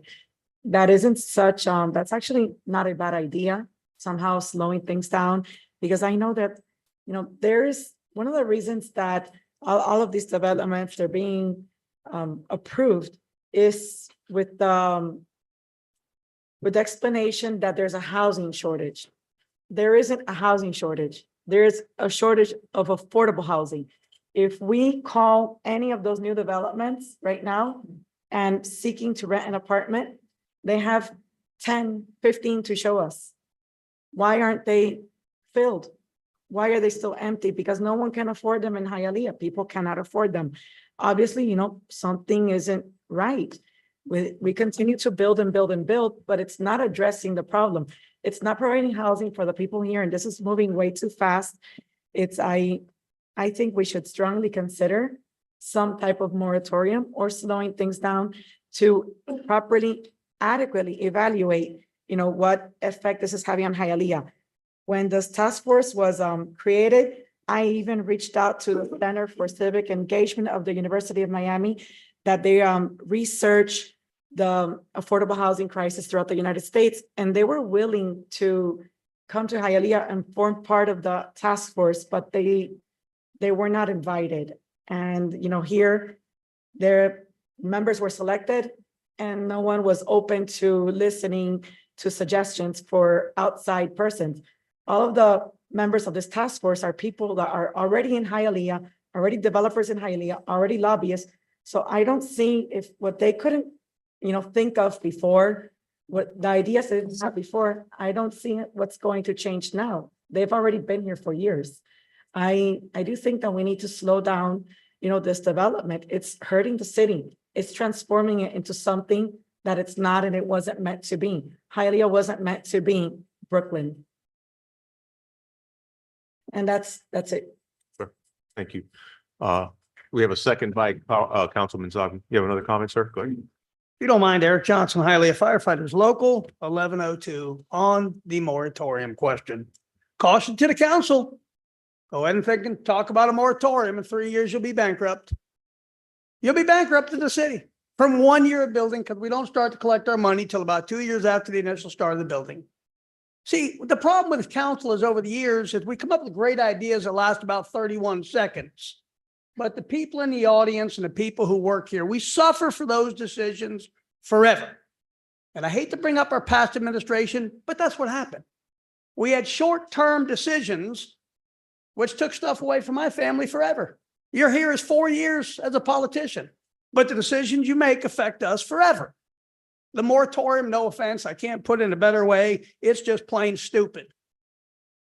No offense to anybody. Brooklyn didn't want to be Brooklyn. Miami didn't want to be Miami. Kendall didn't want to be Kendall. Well, guess what? The world is growing, so people populate. They need places to live. If we don't want to raise taxes in our city, what's your solution as a council? Guess what? Here it is. It's called build. Everything in life is built on supply and demand. If you got the supply, you control the demand. If you build more houses, people can come, people can contribute. This whole ideology is nothing less than a pension system if you think about it. People think, oh my God, it's the worst thing in the world. But truly it's not if it was never touched with. Building and progression is the same. You put into it, you reap the profits and a reward at a later date. That's what it is. And I understand that things might not be affordable for some people right now. And hell, I struggle paycheck to paycheck just like a lot of people. We really do. But to stop building will bankrupt this city in 3 years. Mark my words. Well, Thank you, I sir. wanted to make a comment to that. What you mentioned is basically means that we treat Hialeah as a business and, displacing the people. Gentrification is nothing more than a business decision. And that means being completely indifferent to the needs, to suffering, to the devastation to our communities. And you mentioned a moratorium, but we haven't deeply discussed this. It's briefly mentioned it, and it doesn't have to be a moratorium on everything, just on the major buildings. Now, if everything is about tax money, then, well, you've answered my question. People's lives don't matter. In rebuttal, ma'am, Sure. just to keep this pretty. Sure, keep it short, please. I'm going to keep it very short. The world is about a business. It's not about profitizing, but it's about being able to afford to provide. It costs money to lay a road. It costs money to call 911. It costs money to use the cops. It costs money to go drink from a public water fountain. How do you expect to provide that? You think it's going to fall out of the sky? You think you're going to go to the west side and Annixter and find those money trees? Because it's not going to happen. You're right. But I'll tell you what, don't ever accuse me of not caring for the city, because let me tell you something, I'll bleed for the city. I'll die for the city. And many, many, many times that I wear my hearing aids and I got to wear glasses from the burns in my eyes and I'm permanently damaged for life because of this city, I will die for this city. So don't you ever accuse me of saying it's about the money. It's about the people. And I'm the one who made the commitment to give my life for anybody in here without knowing their name or their pet's name or their sister's name or their mom's name or their grandma's name and nothing about you. All right. I'm the person that'll die for them, not you. Thank you. Thank you, Mr. Johnson. Ma'am, real quick, Nancy, do you have? I you- need to say this Well, because. well, he hold on, lives in hold on one Wilmington. second. Hold on. Do you have a comment on this item? We're I have a commenting on this comment item. The item on the moratorium, and he's right about one thing only. Okay, and I Go will ahead, say Mr. this. Chairman. Name and address. Nancy Nawaz, 981 East 31st Street. Sir, respectfully, I lived here for 41 years, and you're right. We have to build, and I said it from the beginning, didn't I? We have to progress. But the truth is, if you price out the people from Hialeah, who's going to live here to pay for it? Right now, there is nobody at the Shoma Bazaar. And I'm not gonna lie, I'm a bougie ass woman. I was excited for the Shoma Bazaar. It's been a year and a half. There has not been a food hall in that place. And look at these thighs. I was looking forward to a food hall. Is there a food hall there? No. Has anyone eaten at the food hall? Is there boba? I was promised boba. Guess what? There's no boba there. You know what there is? A whole building of empty apartments, $3,000 apartments that no one living in Hialeah making $20 an hour can. But you know what? I make $85,000 usually a year. That's pretty good for a single mom from Hialeah, right? Kind of dumb. But you know what? I can't afford a $3,000 apartment with a $500 student loan and a $300 car payment and a $200 car insurance. So tell me something. We keep building. Who's going to move in there? Because people like me who love this city aren't going to live here. You know who's going to live here? Renters. And you know what renters do? They leave. And they don't contribute to this community. And you know who also pays taxes? Molina's Restaurant, who's been in that corner for 40-something years. Those people I know, they've been there. The people that do my laundry, they've been there for 20 years. The people who do the dry cleaning, they've been there for 20 years. All those people that have been there, all the little ventanitas, they've been there for 20 years. The moratorium is not a bad idea. We have enough buildings right now. But until you guys start talking to these investors, no offense, all these investors in here, I know you guys know where I live. Don't come after me. I don't own guns, but I know how to run. Okay? Don't come after me. All right? I know you investors have a lot of money petted into Hialeah right now. But let me Nancy. tell you, we can't afford to live here if you guys keep building $3,500 efficiencies for 500 square feet. Okay? Who can afford that? No one. And the people that can don't care about Hialeah. They don't care about croquetas, and they sure as hell don't care about Cubans. Okay? I'm being dead ass right now. So think about it. How about you guys add about 20% of your inventory to affordable housing? And I don't mean drop it 1,000, make it realistic for people like me to afford. How about that? Forget the moratorium. Use your inventory, especially the empty buildings you have right now that are unaffordable. Instead of offering 2 free months of rent, how about bringing down the rent? Oh, that's another thing. No offense. These white people are kind of crazy and I don't like seeing naked people in my windows. Okay. Yes, they like to be naked with their dogs. I don't know what it is about white people, but I miss my Cubans. I want more Cubans in this community. So bring down the prices. This is why we live here. Okay. We're a tight community. So how about that? No moratorium. You agree with that? No moratorium, but give us more inventory so that we can afford to stay here. All right. Thank you, Nancy. All right. So we have a second by Councilman Zogby. Do we have a second? We have a motion by Councilman Zogby. Do we have a second? We have a second by the Vice President. Call the roll. Mr. Calvo, Yes. Ms. Garcia Robes. Yes. Ms. Pacheco, No. Ms. Perez, Yes. Mr. Tumnidor. Yes. Mr. Zogby. Yes. Motion carries. The item is approved. All right. 11B. Second reading and public hearing of proposed ordinance repealing and rescinding Hialeah ordinance number 2018-027 adopted on April 16, 2018, granting a variance permit to allow the redevelopment of the property, repealing all ordinances or parts of ordinances in conflict herewith, providing penalties for violation hereof, providing for a severability clause, and providing for an effective date. Okay, this item's in second reading. Do we have any other public comments in the chamber or online? None online. Do you have any council discussion? Do we have a motion? Motion by Zogby, Second. second by the Vice President. Ms. Garcia Robes. Yes. Ms. Pacheco. Yes. Ms. Perez, Yes. Mr. Tumnidor. Yes. Mr. Zogby, Yes. Mr. Calvo. Yes. Motion carries. The item is approved. 11C. Second reading and public hearing of proposed ordinance repealing and rescinding Hialeah ordinance number 2017-096, adopted on December 18th, 2017, granting a special use permit and rezoning from M1 industrial to allow the expansion of the neighborhood business district, repealing all ordinances or parts of ordinances in conflict herewith, providing penalties for violation hereof, providing for a severability clause, and providing for an effective date. All right, any public comments on this item? Anything on the, in the, None online. not online? Juan Santana, 5601 West 10th Avenue. Once again, like I was saying before, why are we expanding the neighborhood business district? Is anybody gonna bother to ask that question? Why are we expanding it? You know, we're expanding it to continue for them to put it in different parts of the neighborhood. Like for instance, right by HML, I saw they're building apartments there now. Where there used to be a daycare there, and now they're gonna be putting apartments. You know, and me, I'm like, man, there's a high school right there. You don't know if there's any pedophiles. You don't know who's moving into that neighborhood. You know, that's a concern. You know, a lot of these property management companies don't really do a good job of doing that, screening their tenants either. You know, who are we bringing to live in our communities? You know, who are we allowing? And not only that, police is understaffed. You know, they have to hire more police officers. You know, and that's another problem too, that you know, this problem been going on forever, even prior administrations. Police officers come here, then they go, they're here for 6 months, 8 months, and then they leave. You know, we need to establish a better program for them to stay, but competing with all these other cities that have a bigger budget than the city of Hialeah has.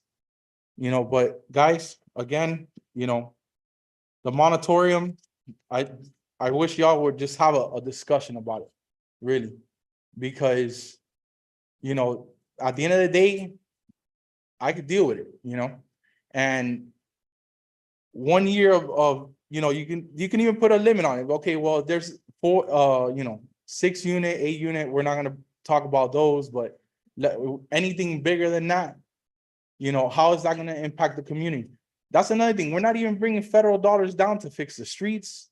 You know, the infrastructure, Mayor, you've been doing a great job fixing the infrastructure, you know, but still, it's growing so fast that the mayor has only 4 years to try to fix what prior administrations of over 60 years have not done here. You know, so guys, think about this, because there's repercussions, and plus expanding the MBD, that is not, I don't understand why we're expanding it. If this is supposed to be a neighborhood business district, why are we expanding it? Is there another neighborhood business district that we don't know about? Everything else is residential. You know, thank you. Thank you. All righty, motion. We have a motion by Councilman Zaghi. Second. We have a second by the Vice President. Call the roll. Ms. Pacheco, No. Ms. Perez, Yes. Mr. Tumnidor, Yes. Mr. Zogby, Yes. Mr. Calvo, Yes. Ms. Garcia Robes. Yes. Motion carries. The item is approved. All right, 11D.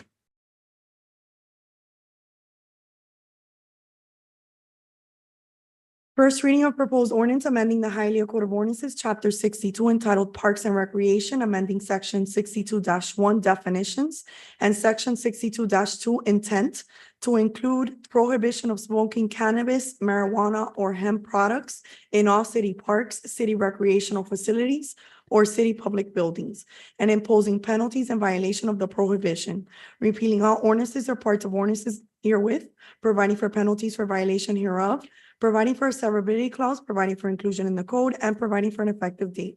Okay. This item is in first reading. Councilmember Perez. Motion to approve, Wait, please. we have a I would Motion. like to, excuse me, through a chair. Yes, I ma'am. would like to speak on the item. Well, first of all, I would like to commend Councilwoman Perez, because even though I initiated this discussion, she had the initiative to, further look into it and saw the merit in this topic that I brought forth, this that's of great concern to our community. I am, I'm very happy that we've talked about it, that it's now on the agenda, but nevertheless, it's still not enough. I hope that this is just the beginning, of doing what we have to do for the city of Hialeah, because I know that in the future, this will not be enough to protect us. Right now, there's, this is adding the word marijuana to the current no smoking policy, But no smoking is no smoking. No smoking means no smoking cigarettes, no smoking marijuana, no smoking banana leaves. It's no smoking. This is, this doesn't have the capacity, it doesn't have the reach to prohibit smoking of marijuana in other places open to the public. But again, this certainly is progress and I'm very happy. I consider this, a victory for the people of Hialeah. Second. Okay, and we have a motion by If I may, Perez. through the chair? Yes, ma'am. If we recall in that conversation, someone derailed it by going off topic and insulting people. So you weren't able to hear that this conversation had already begun. This was already something that was in the works, but unfortunately, since that conversation took a turn to the worst that I wish that doesn't happen ever again, we weren't able to have an adult conversation that day. I'm glad you're But recognizing. thank you, and this is how we work together. Yes. And I appreciate you recognizing it, and I look forward to doing more of these kind of projects together. Yes, and thank you for recognizing that I was mocked and disrespected. That's that not time. what All I right, we're not said. gonna have this now. So So we there's have no- so we have a motion by Perez and we have a second by Vice President. Thank Call the you. roll. Ms. Perez, Yes. Mr. Tumidor. Yes. Mr. Zogby, Yes. Mr. Calvo, Yes. Ms. Garcia Robes. Yes. Ms. Pacheco. Yes. Motion carries. The item is approved. Second reading and public hearing is scheduled for May 28th, 2024. Thank you. 11E. Thank you for the support. Thank you, Proposed ma'am. resolution adopting disclosure process provided by the city of Hialeah for its local public officials as shown on Exhibit A, removing the presumption of prejudice from ex parte communications pursuant to Florida statute section 286.0115 and providing for an effective date. All right, we have a motion. Motion. Yes, yes, sir. No, I just wanted to see if the law department can provide a brief synopsis as to the changes. Sure. We sent the council and the mayor a memo about this. On inquiry and review, it was determined that the city had never passed a Jennings disclosure resolution or ordinance. So that is recommended because under state law, whenever there's a zoning matter and elected officials meet with a applicant or a neighbor, really anyone about the zoning matter, they are supposed to disclose it. In fact, there's a cheat sheet attached to the resolution just showing a typical disclosure on such and such a date. I met with so-and-so and we discussed the merits and demerits of this project and, pretty much that's it. So when you do that, it removes the presumption of prejudice because certain cases say, if you don't do that, it's not saying you are necessary, but there's a presumption that you could be prejudiced. So you're supposed to disclose that. And procedurally, you're supposed to disclose that before the public hearing on the vote on the item. So at the beginning of the public hearing of the zoning item, if you have met with a developer or an applicant, you simply make the short disclosure statement. There's no official form. That's pretty much what there is to it. So quite simply, the city, should have a regulation like this because of the reason I just explained. And that's pretty much all there is to it. It's a procedural regulation, which is recommended under the state statute. So my understanding, and tell me if this is fair, is that moving forward, if any of us up here or members of the planning and zoning board have a conversation with a developer or a lobbyist over a specific project, that we should fill out this form, turn it into the city clerk before the meeting where that's going to be discussed. Is that Well, fair? that is fair, except it's not really, fortunately, quite as complicated as you said. Attached to the resolution is a cheat sheet. It's just an oral disclosure. So for example, on the cheat sheet, just as a sample, it has per the applicable provisions of Hialeah resolution and Florida law, I am a city council member and I disclose that on such and such a date, I spoke with so-and-so, a developer of or the neighbor or other interested party involved in the quasi judicial application or the matter. It's an oral disclosure. It needs to be made at the beginning of the public comment period before there is a vote and before there is a discussion on the zoning ordinance change. But it's not like, for example, it's not like a conflict of interest form that has a prescribed state form. You're correct about that, but this is just, it's an oral disclosure. Understood. Thank you. All right, so we have a Thank motion you. by Vice President. We have a second by Zogby. Call the roll. Mr. Tumidor, Yes. Mr. Zogby, Yes. Mr. Calvo, Yes. Ms. Garcia Robes. Yes. Ms. Pacheco, Yes. Ms. Perez. Yes. Motion carries. The item is approved. Thank you. 11F was postponed until May 28th, 2024. Let's move on over to unfinished business. Any unfinished business? Do we have any new business? Through the chair. Yes, sir. Yes, sir. I'll be brief. So about 6 weeks ago or so, I announced, publicly my intention to pursue the elections this year, which is for Miami-Dade County Tax Collector, one of the new constitutional offices. I did so for a number of reasons. Number one, I heartfully felt that it's important that the city of Hialeah have a representation in these constitutional offices. That for the first time ever, we're going to be electing this year. Those offices include sheriff, clerk of courts, supervisor of elections, obviously the tax collector and property appraiser. Even though we've been voting for that person here in Miami-Dade County, now it would be its own separate office. And I believe the statement is true that I'm the only person from Hialeah that's running for any of these 5 offices. And so, being the second largest city in Miami-Dade County, I think that's important that we have that representation. Now, over the past 6 weeks, since I've made that announcement publicly, I've been meeting with stakeholders, I've been meeting with residents, I've been meeting with a whole sorts of people, as one can imagine, in a countywide race. And I've found a lot of support and a lot of enthusiasm from folks for me to run for this position.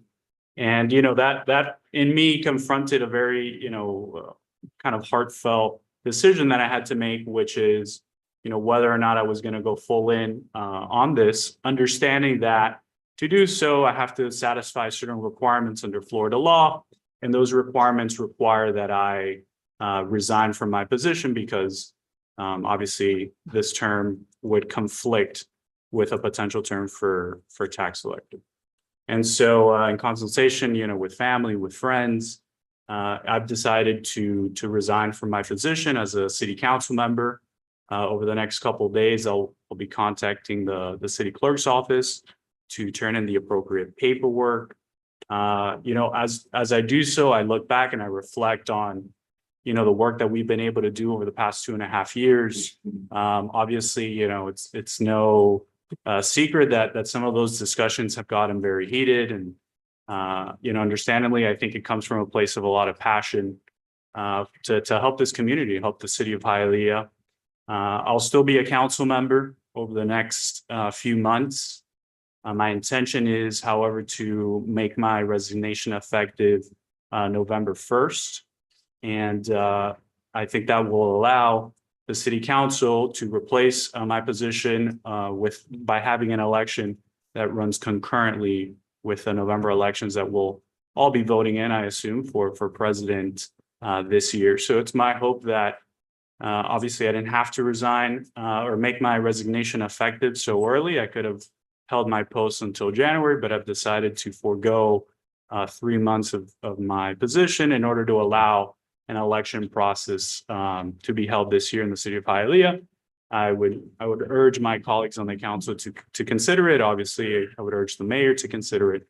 But regardless, in any event, what ends up happening, just like to say I'm very thankful for everybody up here. My colleagues on the council will definitely be missed in these discussions, and obviously there's still a lot of work to be done. I'll keep putting up, fighting for what I believe in, and obviously we have very important issues such as the budget coming up, such as our millage rate, and so I'm sure we'll have our pushes and shoves, but I just want to say I'm very thankful for all of you for allowing me the opportunity to be up here with you guys over the past 2.5 years.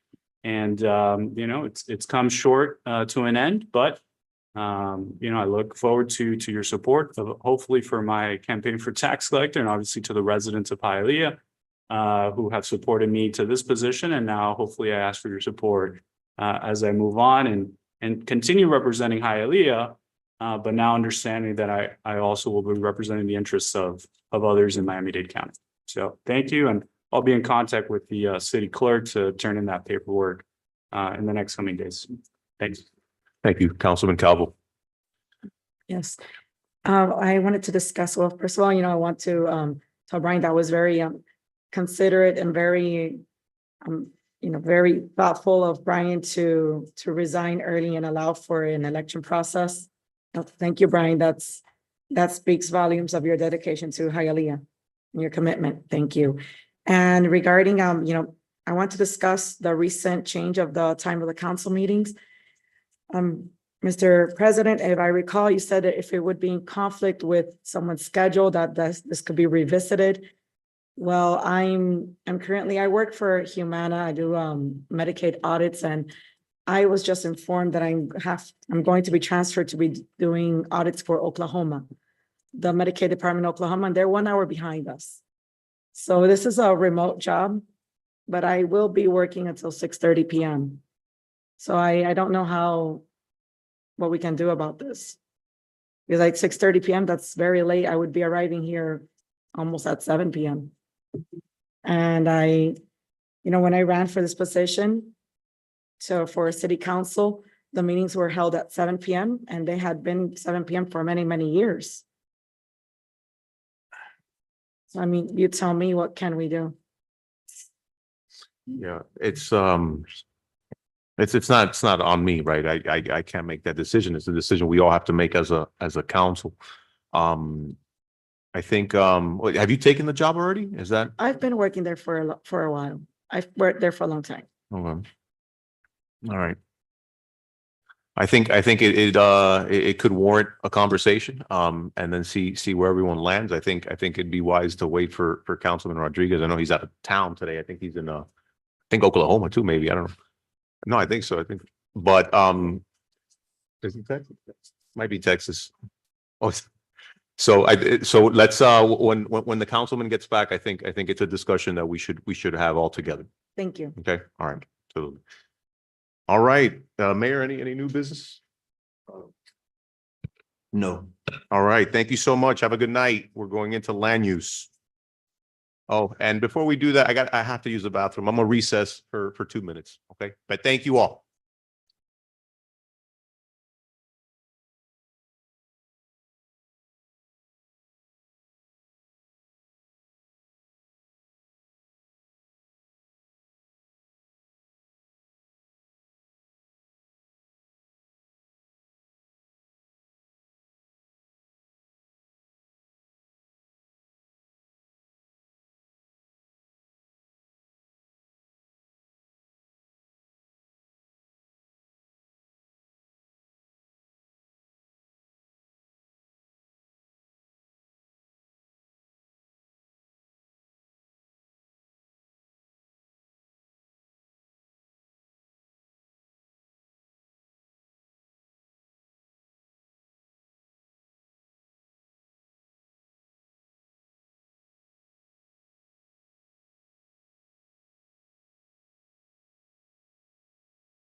All righty. Okay. If we can have some silence, please. Si se pueden, por favor, vamos a empezar el consejo. Vayan para afuera si quieren hablar con la entrevista. Vamos a empezar ahora el land use. City Clerk. While those persons who will be testifying on an item, please stand and raise your right hand. Las personas que quisieran prestar sus opiniones delante de esta junta, por favor, pónganse de pie y alcen la mano derecha. Do you swear or affirm that the evidence you're about to give is the truth, the whole truth, and nothing but the truth? So help you God. If so, say I do. ¿Usted jura o afirma que el testimonio que va a dar será la verdad, toda la verdad y únicamente la verdad y que Dios sea su testigo? Por favor, diga que sí, si la respuesta es afirmativa. Let the record reflect that I have responded in the affirmative. En el archivo público constará que todos han respondido afirmativamente. All righty. Heading into LU1. Second reading and public hearing of proposed ordinance amending the future land use map from low-density residential to transit-oriented development district. Property located at 951 East 28th Street and 2881 East 9th Avenue, Hialeah zoned R1, one family district, and legally described herein. Repealing all ordinances or parts of ordinances in conflict herewith, providing penalties for violation hereof, providing for a severability clause, and providing for an effective date. All right, this item's in second reading. Do we have any public comments in the chamber or online? None online, sir? All righty. Do we have any council discussion? Motion. All right, we have a motion by Zogby. Second. We have a second by Vice President. Mr. Tumidor? Yes. Mr. Zogby? Yes.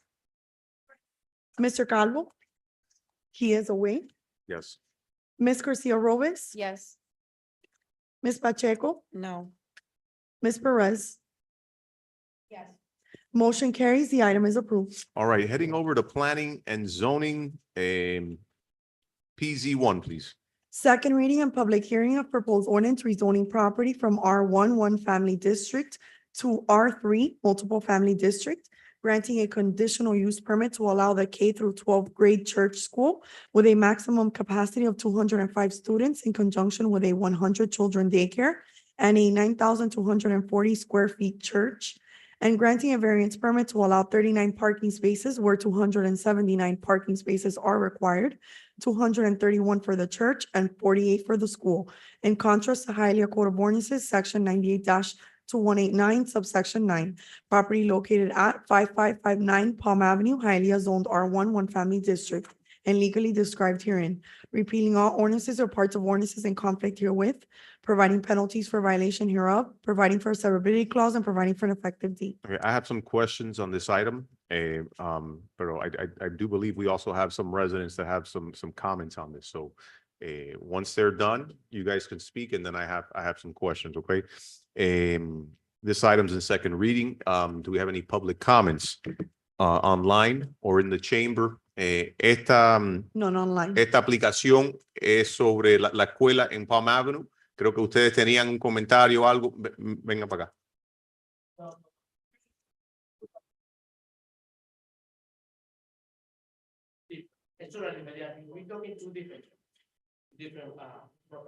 Okay. ¿De qué ordenanza, de qué aplicación usted está aquí, señora? ¿Sobre qué?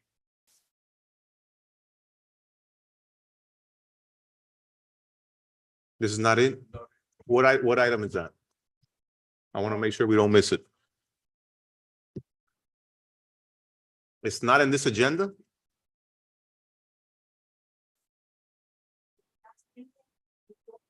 So it's going back and tomorrow. Oh my God, they've been waiting here. Can you talk to them? Can you let them know?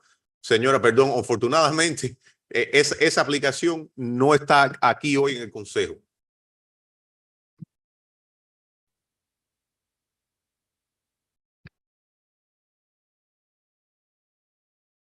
It didn't pass.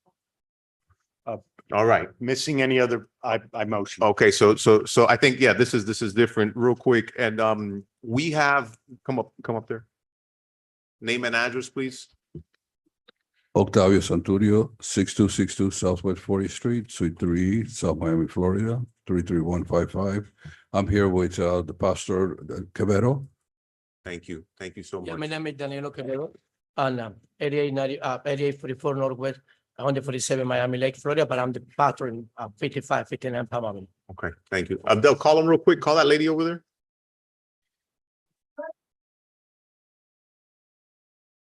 Señora, perdón que usted se quedó aquí por mucho tiempo, de verdad, lo siento, no sabía que esa era la aplicación. Para la próxima vamos a estar aquí preparados, ¿viste? Okay, all right, bueno, hasta luego.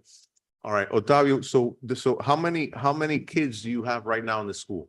The total, 305. Okay, doing this, how many are you gonna get in addition to that? None. We Okay. are restructuring the application. We're having 205 elementary kids and 100 of daycare. Okay, all right, so we're remaining with the number that you have today. Yes, sir. Okay, all right, we have a motion by Councilman Zogby. Second. We have a second by the Vice President. Call the roll. Mr. Zogby, Yes. Mr. Calvo, Yes. Ms. Garcia Robes. Yes. Ms. Pacheco, Yes. Ms. Perez, Yes. Mr. Tumidor. Yes. Motion carries. The item is approved. All right, PZ2. Thank you. If I can just quickly record Councilmember Calvo's vote for item LU1, please. Yes. Thank you. PZ2. Mr. Council President, Yes, ma'am. Yes, sir. please remember, it's okay. Do you want me to read the item into the record first? I want you to read the item into the record first, and I want to say something, okay? Go ahead.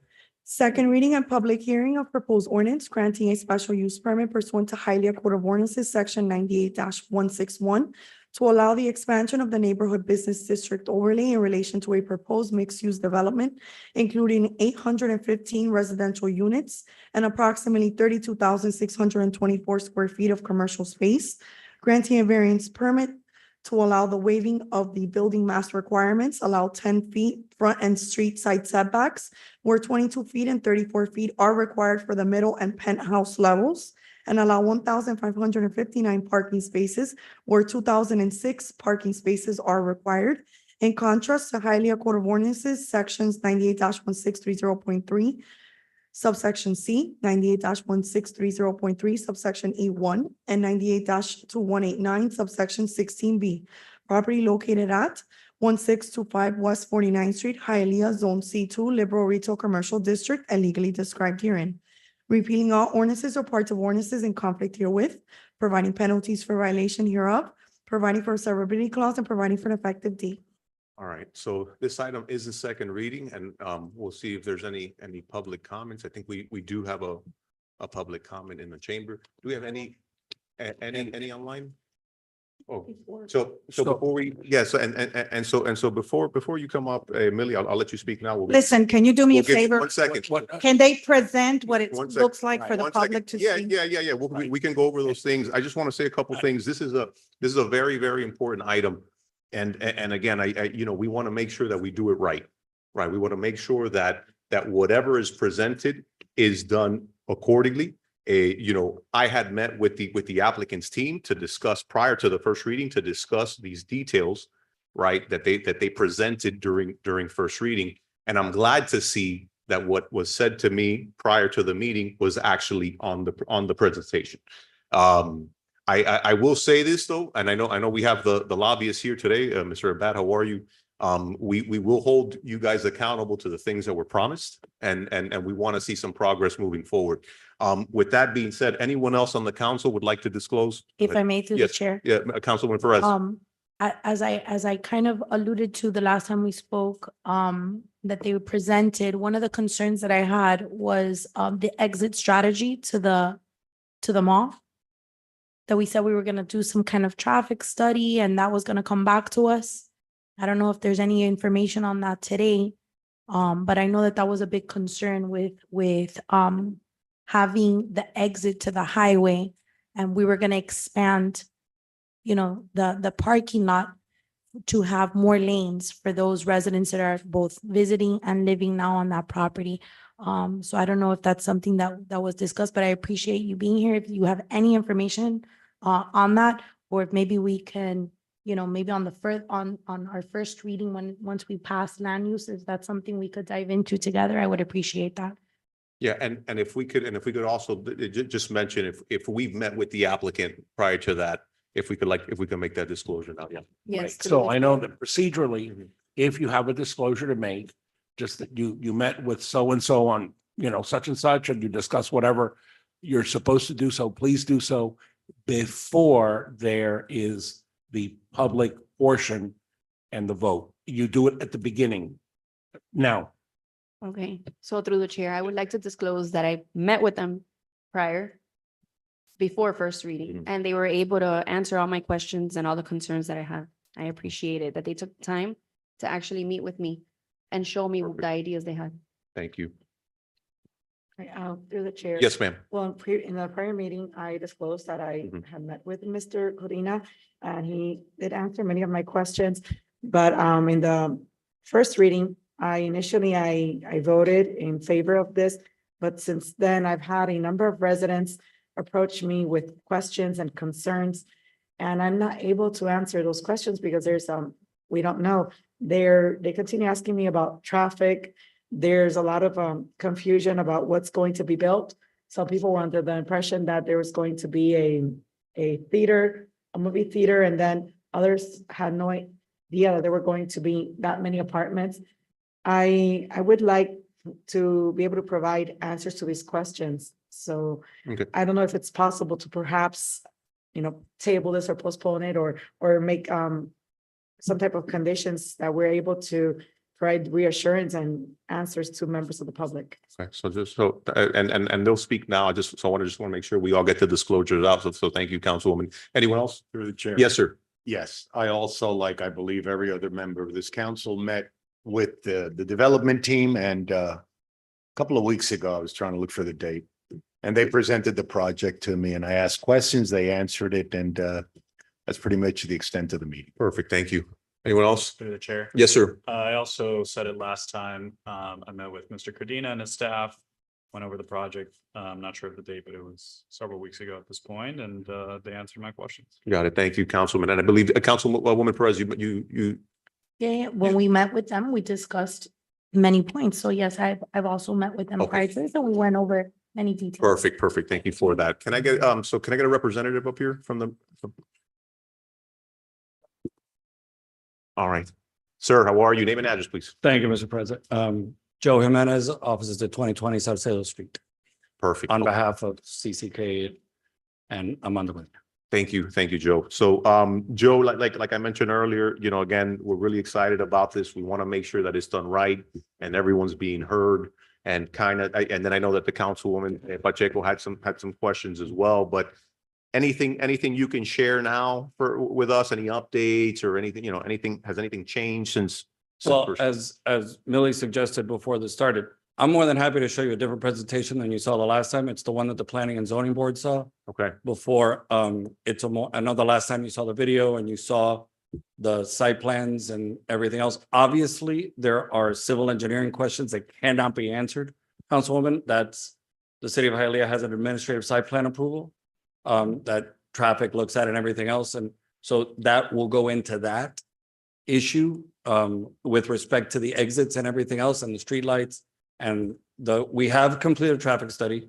There is a slight increase in peak hour traffic in the morning and a substantial decrease in peak hour traffic in the PM. If we were to rebuild a Sears, a department store. And the reason for that is kind of obvious. Department stores don't open in the morning and peak hour is peak hour. And that's not when they open, but they are open at peak hour in the PM. And that's when the traffic goes down. So, and that was all made available to planning staff. So the traffic studies have been exhaustively done. The unit count has always been from P and Z to first reading to now. It has always been what it is because it also determines the variance for the parking. So we've been an open book about it. Any questions you have, I am here to answer. My architect is with me. The Vice President of Development for Codina is with me. So we have the people here to answer whatever questions you may have and what the public may have. And as you've all said, Armando I met with most of you. I've missed 2 of the meetings being out of town. So I know some of your concerns. They did make it into the presentation that we made.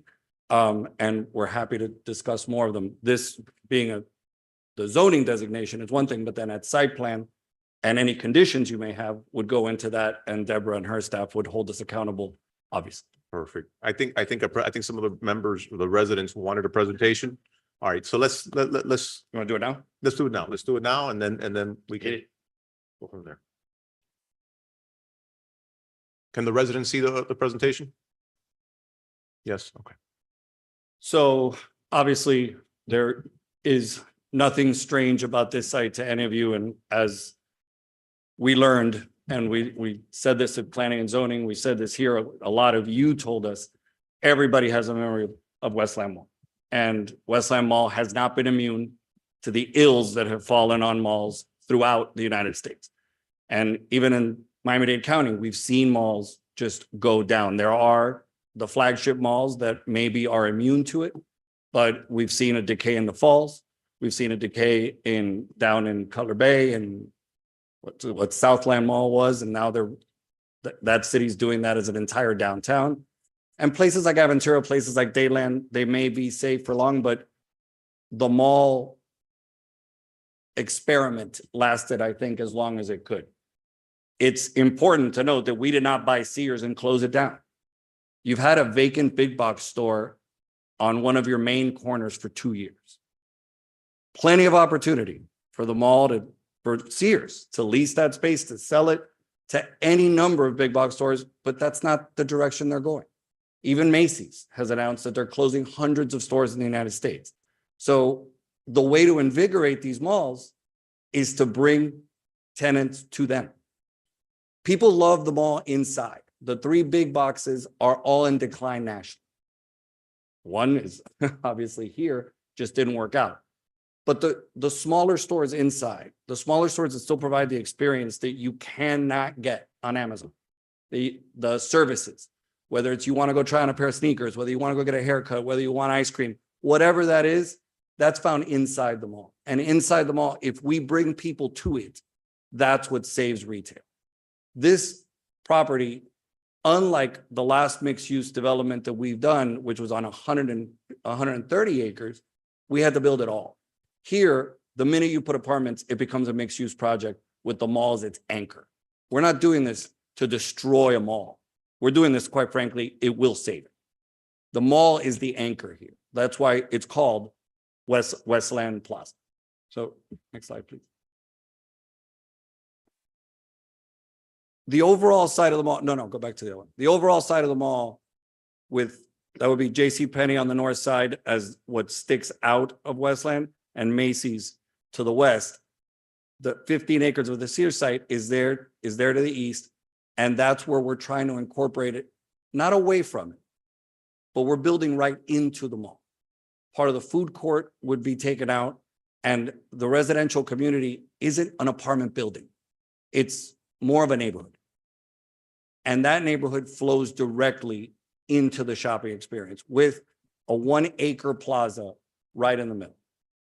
Under the zoning that the city would grant us under NBD, we could probably do in the neighborhood of 1,130 apartments. 1,070, I think, is the number that we penciled out, depending on the acreage. It wouldn't work because it wouldn't allow us to create the community, a pedestrian experience with the plaza connected to a Hialeah staple that is Westland Mall. Right? So as you get a closer look, you can see there's also an out parcel which would bring more shopping. Like every mall has, you see it at International, you see it in Dayland, where the independent properties around the perimeter. That's actually one of the parts of the Falls that's actually doing the best, where Booyah put and the different restaurants that have gone around the mall on 136th Street. Go ahead. Of the project, it's 3 buildings total.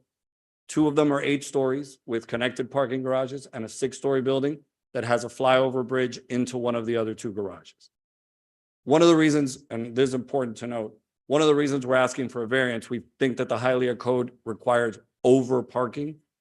And the way that we have always solved that in our developments has been to not reserve parking. Because people work at different times. People go to school, if you have a reserved parking space, that space is empty all day while you're gone for 8, 10, 11 hours. So some people go to school during the day, some people work at night, whatever it is. And we don't want, we're not going to build and sell and get rid of it. Like our tenants are gonna be there and our tenants are gonna be complaining if there's not enough parking. But there's also a space we simply can't just build all the parking that you require on this magnitude, but we don't need it. We have thousands of units in Miami-Dade County, and this is how we do it, and it works every time. If you build a condo, it's different because people want it, but in a rental community, it's better to keep the parking unreserved. Not to mention every single parking garage, both parking garages, excuse me, go to every floor. So if you park on the 8th floor of a garage, it's usually an inconvenience if you have to go all the way down to then get into the building. But now if you're coming home with groceries, you go up to the 8th floor and you go right into your floor. So that's another way that we programmed that people will use the spaces well allocated throughout both garages. Go ahead. I'm sorry, can you go back? 1 second. And we're not only counting on the mall to make this mixed use. This building you see here on the bottom right of the site plan is a large entertainment complex that would have rooftop dining overlooking this plaza. And as Armando said to you at the last meeting, this plaza is almost designed to be a park. It's almost designed to be a city park because anybody who knows anything about Hialeah knows how important parks are to this community. This is something that we want to be a center, like a downtown, something where people can come. Armando has said he wants to integrate the domino players into it that have been using the food court for all these years. The mall owner everybody's told us, do not take that space away from those guys, and we have no intention to. So this is really the centerpiece of this development. This is what's going to make this different than just some random apartment building. And it's not it's 8 stories. It's not high rise. We're not going with the highest height allowed in anything like that. We're trying to keep this respectful of the area, but the area is 49th Street. The area is your main thoroughfare. This will not dwarf anything nearby. Go ahead. Joe, for that Yeah. Plaza Event Park space, you know, it rains a lot down here. So are you planning on having like some sort of canopy or something like that there, or? There will obviously be something. The level of detail we haven't gotten to. I can tell you something. I've been representing Armando for 9 years, and I think Alex will attest to this. The level of design that'll go into this plaza is going to be excruciatingly specific. He does not ignore details. Yeah. Will it be open space? Yeah, when it rains, it rains. If that is, but will there be somewhere to protect you from the elements for smaller events? Sure, but it's an outdoor plaza in Miami-Dade County. So, you know, we're gonna have some dealing with the elements, but yes, it will absolutely be, whether it's canopy, whether it's umbrellas, whether it's awnings, sails, something along those lines. And those of you that came to the building, our building in Coral Gables, know the plaza that he did there. We sacrifice units to make sure that the amenity and the atmosphere of it is there. So I'm not going to sit here and make you a bunch of promises. I'll just point you to things where we've done this already. And this one is 2.5 times the size of that. And I showed it to a few of you myself. So you know how seriously we took it. So go ahead. This is one of the buildings. And again, if you have any specific questions on any of this, I just want to make sure that the people are able to see what we're talking about. Go ahead, please. Every building is amenitized on its own with its own pool. Go ahead. And the roundabouts are there to create, that roundabout's actually, with one of our last comments from Deborah, that roundabout's changed, but the presentation hasn't, because it sort of went into the JCPenney property a little bit, but now it's more of it's changed slightly. But I just don't want to show this to you and not tell you that has changed. Go one more. So this, I know that some pictures have been going around about how we're hiding them all. The pictures that you've seen of us hiding them all are highlighting our property. I didn't take pictures of the west side of Westland Mall. You know what that looks like. But this is what 29th and 16th looks like right now. And when we're done, hopefully, this is what it'll look like. And no problem. All right. Thank you. Go ahead. No problem. So, yes, and it is hundreds of people right now where there are none. And again, I really need to highlight this to you. That store's been closed for 2 years by no cause of ours. And nobody was interested in that property. that was gonna sit there. I think the only activity there, the first time I walked into that Sears after we bought it, and Alex might laugh when he hears it, I didn't know that it had been rented to a haunted house. And I walked in there, the lights were off, somebody gave me a flashlight, and I walked into an old break room that looked like a crime scene. I was about to call the police.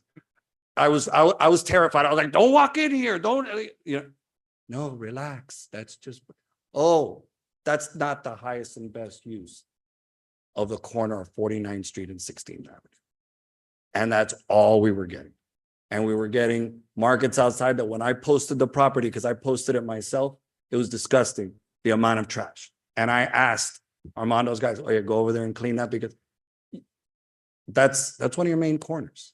So is this a drastic change? Yes. Do we believe it is a drastic change for the better? We do. We've put design integrity into that garage. That's a garage, and that's not some concrete thing that we're just putting up on the cheap. We wanted that corner, even though it was a garage, because it was the best place to place a garage. We couldn't sacrifice design because of how important the corner is. Go ahead. What I was saying about the pedestrian, a pedestrian community, somewhere where there is an ability to walk around. People talk about condo canyons. These are not 100-story buildings. This isn't Brickell. This isn't even downtown Coral Gables that goes to 16 stories. But when you're walking down an 8-story path with wide sidewalks, some retail, some light retail that doesn't compete with the mall, sculptures, and the roundabout, it will enhance the experience. This isn't simply an apartment building slapped up and let's go. This is a community, and that's what we have experience building. Another angle would be, go ahead, the retail, the entertainment center that I mentioned, which would be like a large entertainment establishment, restaurant of some kind with rooftop, is that building you see on the left side. Also, the traffic circles, art in them, to be done in conjunction, obviously, with the planning department anytime we have to come back here for whatever. But we want this to reshape. And a lot of people have been saying tonight, I've been listening, and there are changes coming. And I'm not saying that everything has to change. That's not the point. But different things that you haven't had before are not always a bad thing. This is something that is in a non-residential area. It can be nice apartments with an entertainment component that you guys don't have. I know Armando told all of you, and I will say it again at this meeting, we have Tracer AI in downtown Doral, and it'll tell us where all of our customers come from, where their phones ping. And the majority, and I mean the majority by a lot, of our customers, until we built more buildings in downtown Doral, came from Hialeah. You have a drain of entertainment. Your people aren't spending their money on your businesses. They're not. Not because of us, not because of anything else. I can show you the data. Armando told all of you. He told you in front of me. And I can verify that through and through. They obviously want to go somewhere. They want to do something that isn't being provided here. Not to say that what is being provided here doesn't also have a place and is doing well. But we're talking about adding. We are fortunate that we are able to build this without taking anything away, other than a closed Sears store that's been already closed for 2 years. So with that, Mr. President, members of the council, I'm here to answer any questions. I know you know the project. I'm happy to answer any questions from anybody here, not only you all. Whatever you want me to do, I'm here for. But this project will enhance Hialeah. It'll obviously enhance Hialeah tax base, but it will also bring an element that you, quite frankly, do not have right now. And we think that we are right. And one last thing I want to add, because it's gone around. When Armando says that apparently has caused some consternation to some, that Hialeah is the Brooklyn of Miami. To be very clear, that's a compliment. That's saying we have a character all our own, and it's about time people discovered us. I've lived in Miami-Dade County my entire life in different parts of it. Hialeah is central. It is convenient to everybody. It's convenient to Broward. It's convenient to the south, to the north. I can get home really fast from here. And somehow it's somehow insulated sometimes. People think like, oh, it's too far. It's what people used to think of Doral, and you're not Doral. Millie said that to me 7 times. And oh, you're not. You're not. We're not trying to turn you into it. But taking this step does not change the character of Hialeah, because anybody who knows Hialeah knows that that's impossible. I'm sorry. There, it is a unique place that'll keep its integrity, it'll keep its culture, and this will just add one more component.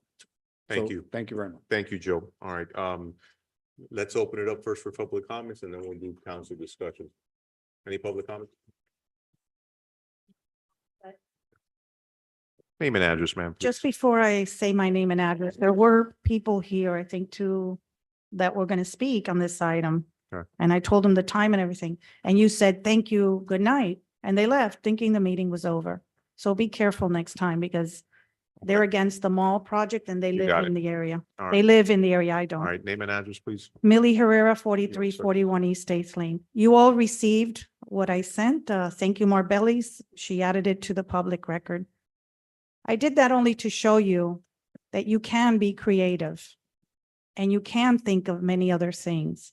Let me address the fact that we do have many, many apartments, especially in that saturated West Hialeah area. And we have a lot of shopping in Hialeah. If anybody wants to come to find anything, they come to 49th Street. They go to 16th, they go down to 12th. But be very careful. Because this old woman now, I'm 63, he looks much younger than he remembers 163rd Street Mall, remembers the Omni, and I remember Westland Mall. Sometimes it isn't that malls fall, is that things change. And the mall had to evolutionize by having events. And I spoke with a VP of Macy's about 4 years and they loved the idea. I spoke with Sears about 8, 9 years ago and they loved the idea of the all-American store. Unfortunately, the people in marketing love the ideas, but the VPs and the upper heads don't adopt them. If you bring a culinary event, if you bring things into the store, fashion shows you will bring. Tap into the college across the street. Here's what happens if you put too many apartments. Or if you encrust it into the mall. If you go behind the mall, you see all the apartments had to be caged in. You don't know who's going to be walking that street and who's going to go into that plaza. The police can tell you. So you got to be very careful how you build this because you don't want the homeless in there. You don't want someone who's going to steal your car, who's going to wait for you when you get there. Unfortunately, you have to think of these things. Why I suggested to create a street and divide the apartment. Because in the event that in 10 years you got to get caged in, you have the room to do it in an attractive way with trees all around. So you want that setback. You want that. You want to prepare in case. Armando Codina is not going to live forever, and neither am I, and neither of all of you. No one is alive who built Hialeah. No one is alive who built the apartments in 1970. And look what they became. They were beautiful. Another thing that can happen is the property taxes and the lease will go up for everyone in the area, including the publics across the street. You may run the risk of what happened on 163rd and what happened near the Adrian Arts Center. You will have 10, 15 years of boarded up stores and restaurants closing. So how do you get people there and not compete? Let me just, Okay, yeah, just wrap it okay, up. how do you get people there and not compete? I gave you just a few ideas that people threw at me and I had in my head. Mhm. But it just gives you, it gives you proof that you can make something that doesn't exist. Why not a concert hall? Yeah. Why not a convention center? Why not things that can get the college kids or grow the college and they can come to the mall to eat? Hey, I got to give my mom a gift and protect the businesses. So it's going to draw businesses away from other 16th. La Carreta will suffer. Trigo will suffer. The Italian restaurant, Outback, Olive Garden. You're going to have this problem. I Okay, urge thank you you. to, Thank I you, urge you Lily. to, and you know what? I mentioned the bus, You did, yeah, the bus stop. okay. I have been in contact with Renee Garcia because you have a lot of residents in the city and I don't take the bus. And you know Yeah, what I've I been think doing for the last shelter. 2 months? Learning the bus system. Yeah. All right, Millie, we gotta get Thank going. you. Thank you so much. Hello, I'm Marie Rice, 771 East 47th Street. I haven't been introduced about this very much. But just by seeing, I'm sorry for my dramatic outburst, but when I saw that corner at 49th Street and 16th Avenue, it took my breath away as so claustrophobic that it was just so much on that corner. And anyone can get anyone, when someone wants something to say, oh, this is less traffic now, or it's less, that they can change all the numbers however they want to make them look good. I drive these streets. I'm sure you don't. And I can tell you at the morning and in the evening that 16th Avenue on any going south on 16th, going north on 16th, going east on 49th, going west on 49th, those lights are atrocious to get through. And if you add that many apartments, that is just so, so wrong. And I feel, and I just as from before, that I'm very upset with the parking situation still already, that people park over the sidewalks. That's what I was hoping to come for, but I was detained. But I can understand that you want to renew that area, beautify it, but 8 stories of apartment complex is way, way too much, too close to the sidewalk. As it is, I was hoping to talk to you about, no, the mayor's not here, about how they have allowed people to plant trees in the swell area that's not supposed to. And when you come at the stop, you can't even see. And at my street at 47th and 7th Avenue, in the last 3 months, we've had 3 car accidents and 1 to where the car even ended up on the roof. And the one street on the southeast side are all these palm trees, and you can't see until you're already in the street. So I've traveled these roads all the time, and it's atrocious. And then going on for East 4th Avenue with the racetrack that you have allowed, and not make them widen that street before they started those buildings, to put at least a turn signal on East 4th Avenue and 25th Street. I can't believe, I don't know, I know probably a lot of you were on the council at that time and you allowed this to go. Shame on you all. And I hope you do not allow such a large complex to go in without making more streets. Have a blessed night. Thank you, Ms. Rice.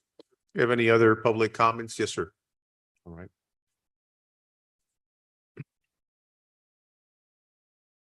Just name and address for the record. Gus Trishelle, 85 West 20th Street. Thank you for giving me the opportunity. Jose did an excellent job in describing what I think is going to be excellent for the city of Hialeah. I understand concerns about traffic, but there's traffic concerns even without it. And this is going to be something that will enhance the city of Hialeah, bring more economic stimulus to that area that needs it. It has been like a white elephant for 2 years. So nobody else stood up, but they saw the vision and they wanted to present a nice development for our city, which I think based on those renderings, I like it a lot. So definitely in favor of it. Absolutely. Thank you. You said your last name was Trichel? Trishelle. Sure. All right. Yeah. All right. Take care. Thank you. I grew up in Hialeah. Yeah, you should know Trichel. Yeah, that's my son. Yes, sir. Thank you. All right. Take care. All right. Any other comments? Motion. All right. We have a motion by Councilman Zogby. I'm sorry. Did we have a comment, ma'am? Go ahead. Yes. No, that, one of the things that I was concerned about, basically, a lot of residents have spoken up, and I want to make this very brief, but they're concerned about the size, they're concerned about the traffic, and I think that a lot of people would have been more open to it there will be a much more favorable opinion if the project had been perhaps a little smaller. What are the building heights in the area? Are there any others that have 8 stories around there? Deborah, you want to come and name and address, please? Deborah Storch, 501 Palm Avenue, zoning director. I don't know the exact number of stories, but across the street on 49th Street on the south side, there are apartment buildings that most likely have 8 stories. Altura is the new one with the Ramada Inn. Yeah. That one's pretty high up, Probably right? that has it's 5 great. stories, yes. I think the one you're referring to, it's 10. Is I what? think it's 10. Yeah. So there are some. Okay. And let me tell you, many, many years ago, when I just started here, we had a group in UM that were working on 49th Street, and they came up with a project that was not exactly like this, but they were adding what you do with the shopping centers, you add the residential. So in reality, you have less traffic because many trips that would go to the mall, you park and you're at the mall. You don't need to take out your car to go somewhere. You have the Publix across the street, you have the college across the street, you have restaurants. So many people that will live there will walk around. Perfect. Thank you, Deborah. All right. So we have a motion by Councilman Zogby. It's funny, Deborah, someone once told me for a long time, the tallest building in Hialeah belonged to affordable housing building. Is that still accurate? Exactly, yes. It's the one on Center. 101 Palms, the Palm Center. All right. Yeah. All right, thank you. All right, motion by Zogby. Do we have a second? Second. We have a second by the Vice President. Call the roll. Mr. Calvo, Yes. Ms. Garcia Robes. Yes. Ms. Pacheco, No.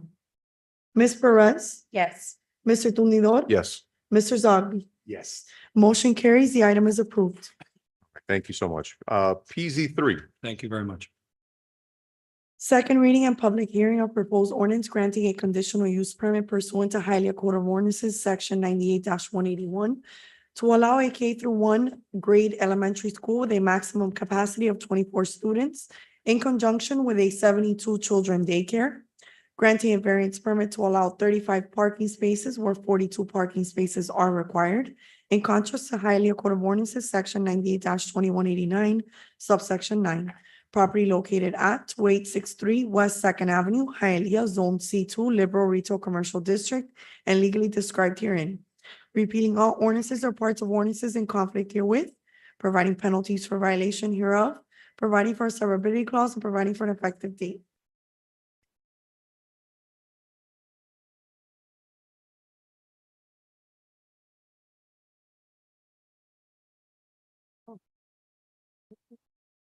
Unless you want to wait for him, but. Is there an applicant here? Okay.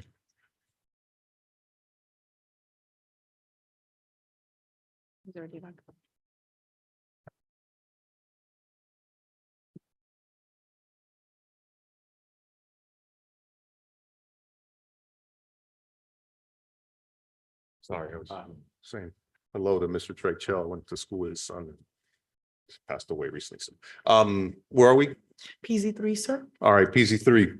This is second reading. Do we have any public comments? Say motion. All right, if there aren't any public comments in the chamber or online, we have a motion by Councilman Zogby. Quick question, is this the one with the smoke shop? Yes. In all of them, 99% of them that are in the shopping center, there's a smoke, and there is a smoke. All right, Yeah. thank you. We have a motion by Zogby. Do we have a second? Second. We have a second by the Vice President. Call the roll. Ms. Garcia Robes. Yes. Ms. Pacheco, Yes. Ms. Perez, Yes. Mr. Tumnidor. No. Mr. Zogby, Yes. Mr. Calvo. Yes. Motion carries. The item is approved. Perfect. PZ4. Second reading and public hearing of proposed ordinance rezoning property from R1 One Family District to TOD Transit Oriented Development District. Property located at 951 East 28th Street and 2881 East 9th Avenue. Hialeah zoned R1 One Family District and legally described herein. Repealing all ordinances or parts of ordinances in conflict herewith, providing penalties for violation hereof, providing for a severability clause, and providing for an effective date. All right, this item is second reading. Do we have any public comments in the chamber or online?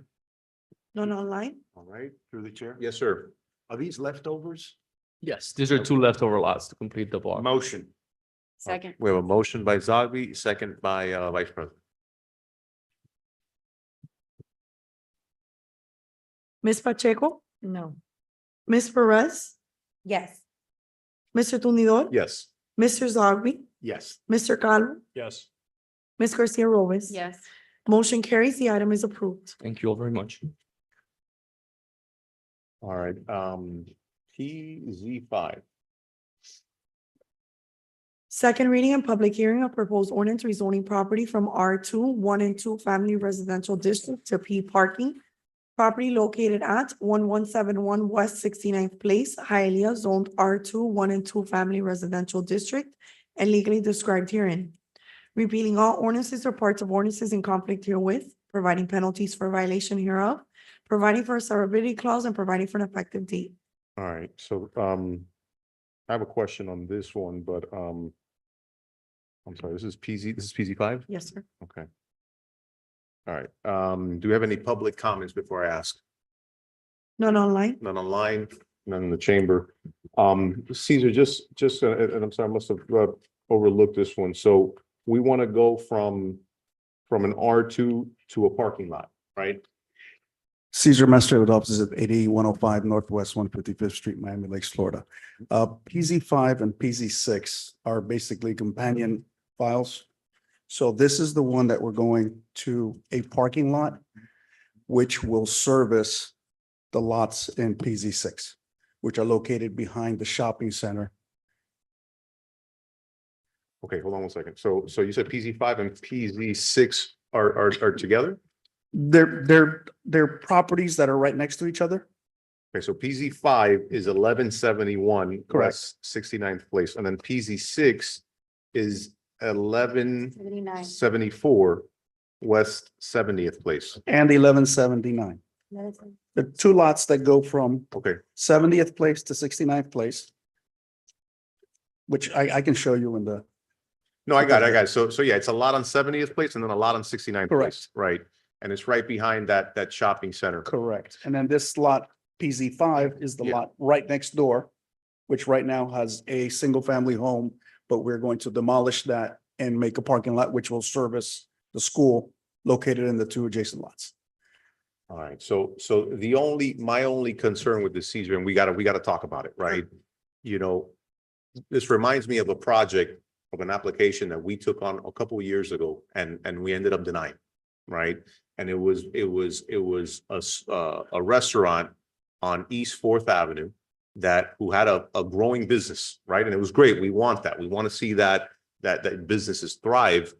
But in order to meet the demand, right? And to meet the needs of a growing business, what he wanted to do was crawl over into the single family residential community and to do exactly just this, right? They bought the house and, PMC, por ellos mismos, they decided to just demolish the house without ever coming before the council and asking for the change in zoning, right? And so, you had a lot of residents upset, you had a lot of residents, very, very concerned about that. And again, just because probably we don't have residents here today, I think I like to be consistent, right? And so how is this different from that concept? Because what it looks like to me here is that the shopping center, which is Quetan La Doce, which is on 12th, right? Correct. 6905 West 12th Avenue, it's growing. And so therefore it needs more parking because, it parks on the square and residents get upset or whatever. So you're buying the two houses right behind it. You're taking down those two single family homes that you're building a lot. No, not at all. Not at Okay, so all. walk me through it. Walk me through it again. The two houses are a daycare, which we're asking you for a CUP for a school, which has been operating since 1989. So it's behind that empty lot. Remember, that's been really empty. It's like. So you have into the a gas shopping center. station We now. have absolutely nothing to do with the shopping center. We just serve as a buffer between residential and shopping center. So the two houses, one on the north, one on the south, are going to. 1174 and 1179. 1171. 1171 and 1174. No, 1174 and 1179. yeah. That's exactly. 1171 is the parking lot, Okay. which is one lot removed from the parking, from the shopping center. Say that again. 1171 is the one that you're turning into a parking lot, which is right now the existing building of the daycare. No, No, it's the. it's just a single house. It's the house. Oh, it's behind it's behind the garage. What's gonna be the garage? I think it'll be easier if I just show you. You could put up the Miami-Dade County property search. Yeah, That- yeah, that- I'm That's how we're looking looking at it now. So really quick, Caesar, just before you continue, Uh-huh. these homes were already purchased. Are they still there or were they knocked down? The two houses, which are the subject of PZ 6, Uh-huh. one on the north side, one on the south side, already house a daycare since 1989. 1174 has a daycare? It looks like a home from here. On Well, Google. they're. And this was at June 2022. That. I don't know what I'm looking at. I'm sorry. Where's 12? We should all try to speak into the record if at all possible. Thank you. Okay. So right here is the existing. Let me show you. The stack, we don't have any parking stacking on the street, that's part of the sign. Pero mira, 1174 está cruzada la calle.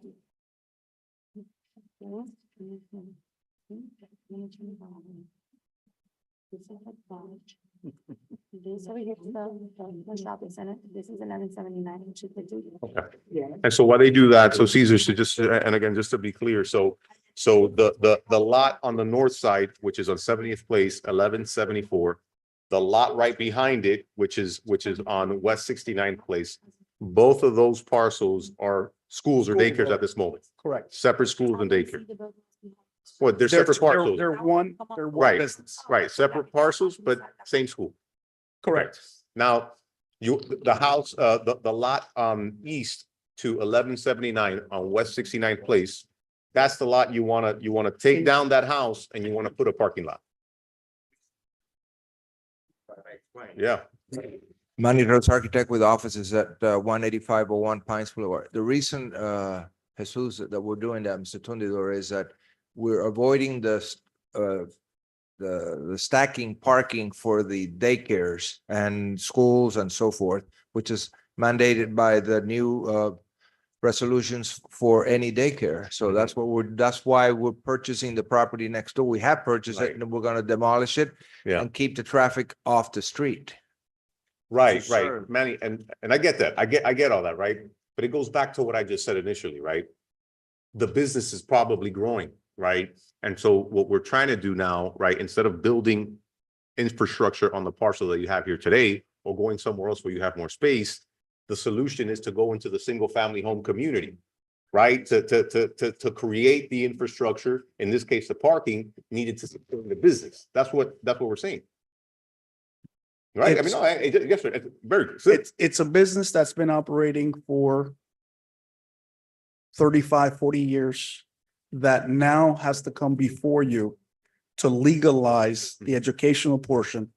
In order to legalize the educational portion, we are required to have parking and stacking. And if you look at slide 11, it'll show you how Manny was able to implement the circulation for the school, the parking, and that way we can have a recommendation of approval for the CUP.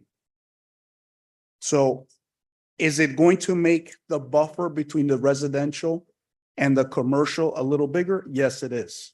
It's going to allow a business that's been in business for 40 years to continue, and it will alleviate any situation with parking and the traffic from the school affecting the neighborhood. Yeah. So I think it's Right. it's an improvement. No, I got it. But what do we tell? And Councilman Zagwe knows, you remember that guy? What do we tell that property owner, the one that came here a couple of years ago when we denied him? What do we tell him is the difference? They're trying to increase their volume. They're not increasing, as far as I know, we're not increasing any amount of kids in the school, correct? No. No, we're not. We're just facilitating and improving the neighborhood by not parking on the side roads to drop off the kids. Which they've been doing for all these years already. Right. Right. In this case, it won't. Because Right. They have the stacking and Right. it's a code. Right. Look, all I'm saying is this, I understand the logic. If the parking wasn't needed, then you wouldn't be here asking for this, right? So my thing is, it's just, I caution because I'm afraid of the type of precedents that we're setting, right? We've heard comments here before lately saying that we're destroying single-family home communities for multifamily or to increase supply of units. Now we're doing so to help businesses that haven't been abiding by the rules, and we're not creating a supply of housing, we're creating a parking lot. Right? And so my thing is, where do we draw the line? Right? And I mean, again, and it's just my thought. I don't know if Deborah has additional ideas, right? Because Deborah, también, with this particular scenario, we've had different discussions, but I don't know if you have other ideas. I don't know if it's best to table this now to figure out something a lot better, because I can tell you that starting to build parking spots, right, into single family home communities is a very, very dangerous behavior, right? And so people are just not gonna comply with parking barriers or parking requirements when they buy a business or when they buy a property, because all they gotta do is buy the house next door and build the parking lot. Well, let me explain you. The case, I remember well the case that you mentioned. Mhm. And that case was different because I think it was a church that had No. a school. No, No? no, it was a restaurant. It was, and they were trying to create, they bought two houses. One they were using as storage and the other one they wanted, they knocked it down without even asking. Yeah. And they wanted to do a parking lot. Del Palacio de los Jugos. Yeah. That was yeah. Yeah. Well, this case, the school was there for many years. Cesar came to me, they had different ideas and there was no way of solving it. We have the problem here that people cannot walk on the sidewalks because everyone parks, double parks. So the only solution for these schools to be able to remain here as they were for many years is to create a parking solution that will work not only for the parking, but also for the pickup and drop of the students. So yes, I understand what you say, but you also, the businesses are there. So what do? Or you tell them no, and they have to go, they cannot run more their business, or to accommodate, to do the things properly, they need the parking lot. If I may, through the chair, Yes, ma'am. how many parking spaces are they utilizing now with the space as it's been run for all these years? They are not utilizing any parking space inside their property. What they are doing is they have parking in the front of the building and backing out into the street, which is dangerous for the parents that are bringing their kids walking or for the ones that are leaving. This is a different situation. But has there been like something, I don't know, some accident has occurred in all the years that they've been running this business? Not that I'm aware of, but I can tell you that we have been in talks with staff from zoning for probably close to 3 years, trying to get this before you for the CUP approval. And then Manny was brought in and came up with this solution, which would say, okay, we can keep the business, we can get a recommendation of approval for the CUP. We solve the problem issue, the parking issue, and we solve the queuing issue, which would help the neighborhood. And I think very, very telling is that after the notices are posted, after the notices are mailed to all the surrounding neighborhood, nobody's here complaining. I mean, we've done this before. I remember I was involved with one on 49th Street. And I got it. And that's, hold on. And just to address that argument, because that, I gotta tell you, we've seen other times when residents can't come for whatever reason, and they send a long list of people who are against it. So I just want to be clear on that. We have to decide what we want to do, Deborah, right? Do we want to be in the business of just going into and creating that habit that we go into certain blocks, we go into Councilwoman Perez's block, we go into Councilwoman Jackie Garcia's block or Zogby's or myself, and to start creating parking lots to help out a business that who's growing, and maybe the right thing to do is find another piece of land that's the right size for them, that's the right fit. I mean, this is just, again, we're making a lot of exceptions for these schools, and you know how I feel about these schools, these single family homes or these little schools inside a shopping center with a smoke shop and a liquor store next door. I'm not a fan of them, right? I don't think it's safe. I think you need a lot of layers of security to make sure that the children are taken care of, right? But okay, we understand that it was a long process. There's history behind it, right? So we're trying to figure out how it works. But we're making exceptions, right? We're making exceptions to grandfather them in, that's fine. But up until what point should we continue to make those exceptions? Now we're allowing them to buy go into a single family home community, start buying houses just to put some asphalt on there and create parking for their business. I mean, Cesar, you 9.5 times out of 10, you bring good items, but this to me is just insane that we would condone this type of behavior. We have to preserve, and someone said it earlier, okay, and I am in agreement. We need to figure out a way to preserve our single family homes. Do we need to make exceptions, obviously, to address the housing crisis? Absolutely. Tell me that was some sort of affordable workforce housing, how you brought to us before, right? I could understand that, and we could argue that, we can defend that. But, to give us a parking lot, right, for a business that was in violation of our code, it's not, I don't think it's safe. I don't think it's the right thing to do, especially if we want to preserve our single family. Let me tell you another side of the story. We have been doing walking audits for the master plan. So when we go into the neighborhoods that maybe we all have in our mind, and there are some neighborhoods in the city that still have the swale areas and that have the front yards, you will be surprised because those swale areas are all eroded. It's all dirt. And what you think should be the front yard is no longer front yard. It's all cement. Yeah. And you go and you mentioned that you wanted to go and walk around the block with your wife, and it was impossible because there were cars double parked.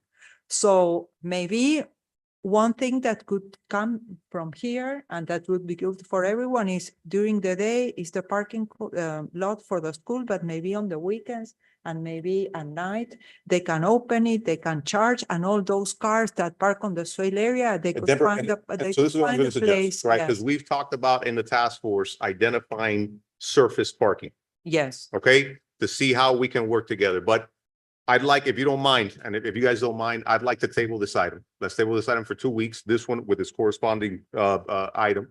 Let me talk to Deborah because it could work with our affordable housing initiative, okay? And then we'll revisit this in 2 weeks. And you have the other one, we have another item, you have another item that will be similar to this one, that is a church that is also. The next one, PC6. No, C11.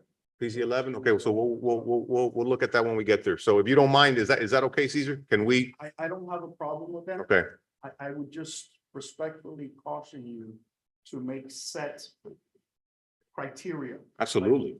Like, For the schools, you mean?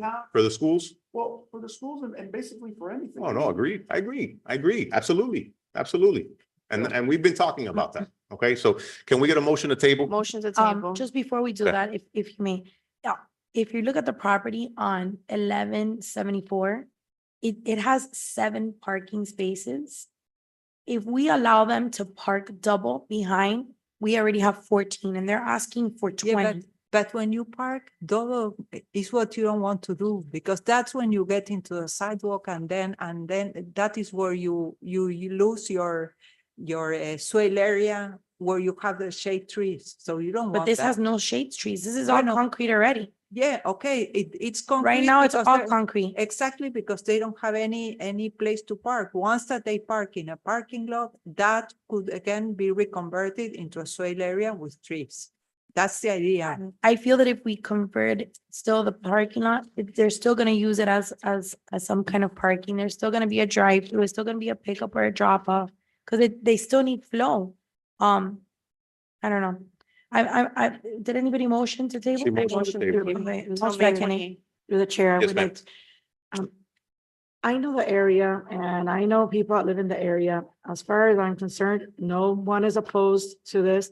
I mean, I'm trying to understand the reasoning how, we make decisions here at the council, because I've seen many projects where we've had opposition, residents being very vocal, and yet that's been, basically the council has decided to proceed despite the residents' opposition. Here, where we don't have anyone opposing, I'm trying to understand why we are tabling this when it doesn't seem to hurt anyone. We have major projects that affect quality of life, that people are upset about, that has disrupted their lives.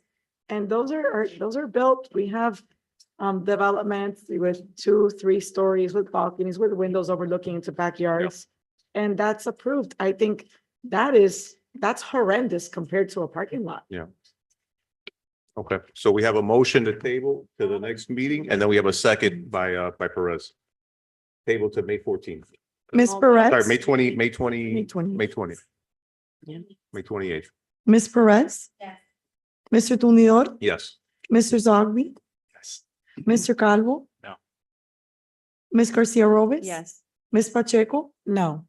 Motion carries. The item is tabled until May 28th, 2024. Thank you so much. Deborah, if tomorrow we can get together on this, and discuss, obviously to see how it could also work with what it is that we're trying to do. Because when you just jump and make decisions without even thinking about it, then you have problems later on in the long run. So And also remember, the P is a kind of zoning that is only for parking. So if one day the school is not there, it's not that you can put a shopping center or do a commercial development. right. It's always residential. The land use remains residential. Yeah, yeah. And so let's also look to maybe, I know like there's certain requirements for certain zoning districts outside of Hialeah, right? Where they would mandate certain things like if you want X density, well, this amount can be next to this type of zoning, right? Maybe it's a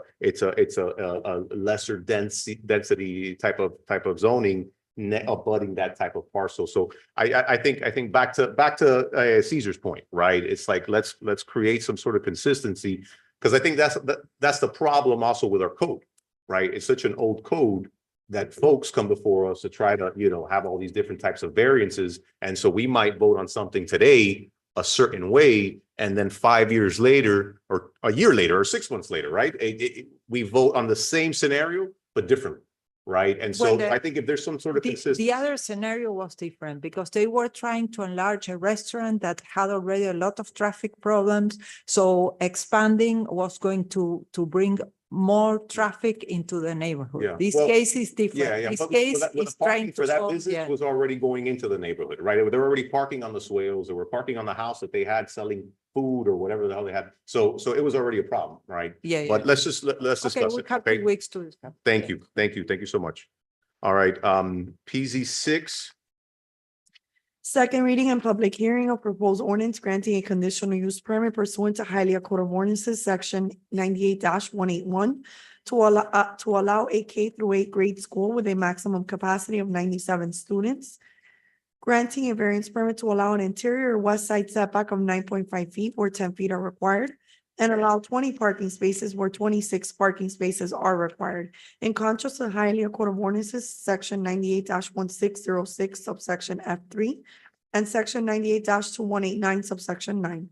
Property located at 1179 West 69th Place and 1174 West 70th Place. Hialeah zoned R33 multiple family district and legally described herein.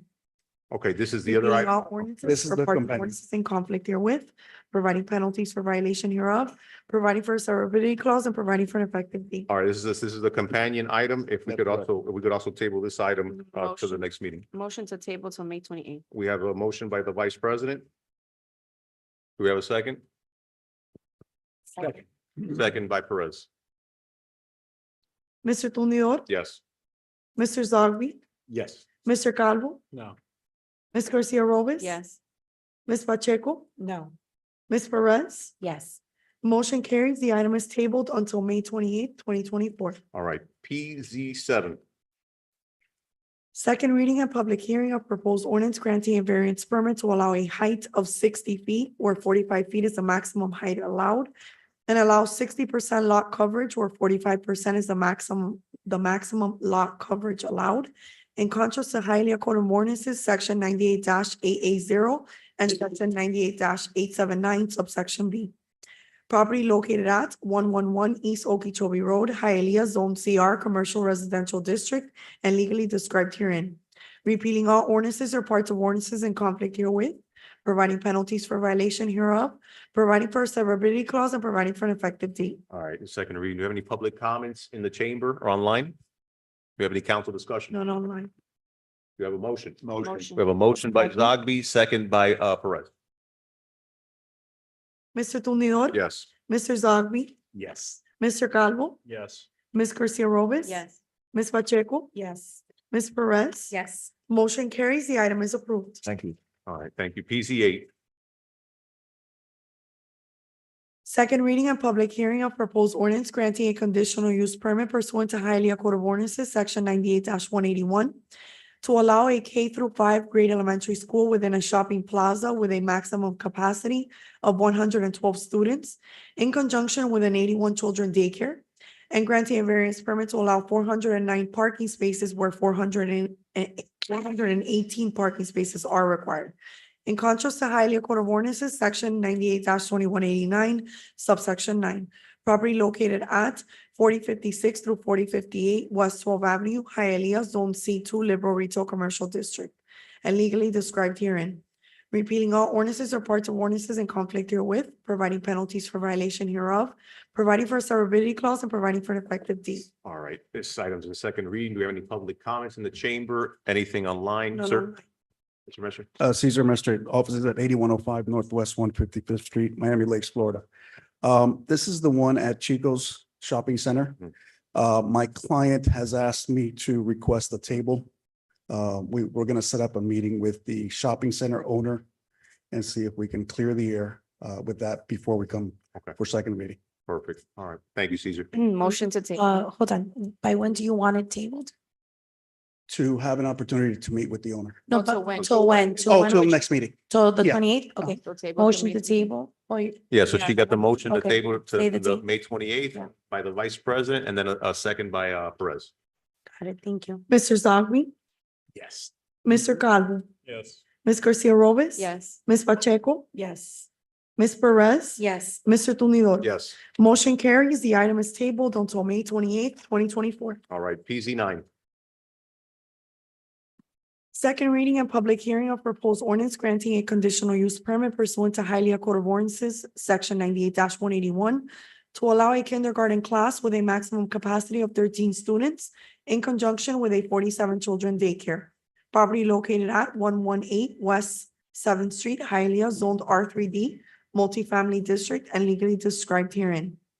Repealing all ordinances or parts of ordinances in conflict herewith, providing penalties for violation hereof, providing for a severability clause, and providing for an effective date. All right, this item is in second reading. Do we have any public comments in the chamber? Any online? All None online. right, do we have any council discussion? Motion. We have a motion by Councilman Zogby, Second. second by Vice President. Mr. Calvo. Yes. Ms. Garcia Robes. Yes.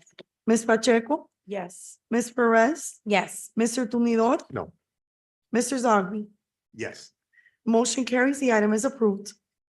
Perfect. PZ ten. Yeah. Second reading and public hearing of proposed ordinance granting a conditional use permit pursuant to Hialeah Code of Ordinances, section 98-181, to allow a K through 5th grade school with a maximum capacity of 55 students in conjunction with a 28 children daycare. Property located at 1006 East 8th Avenue, units 1004, 1006, 1008, 720, and 736. Hialeah zoned C2 Liberal Retail Commercial District and legally described herein.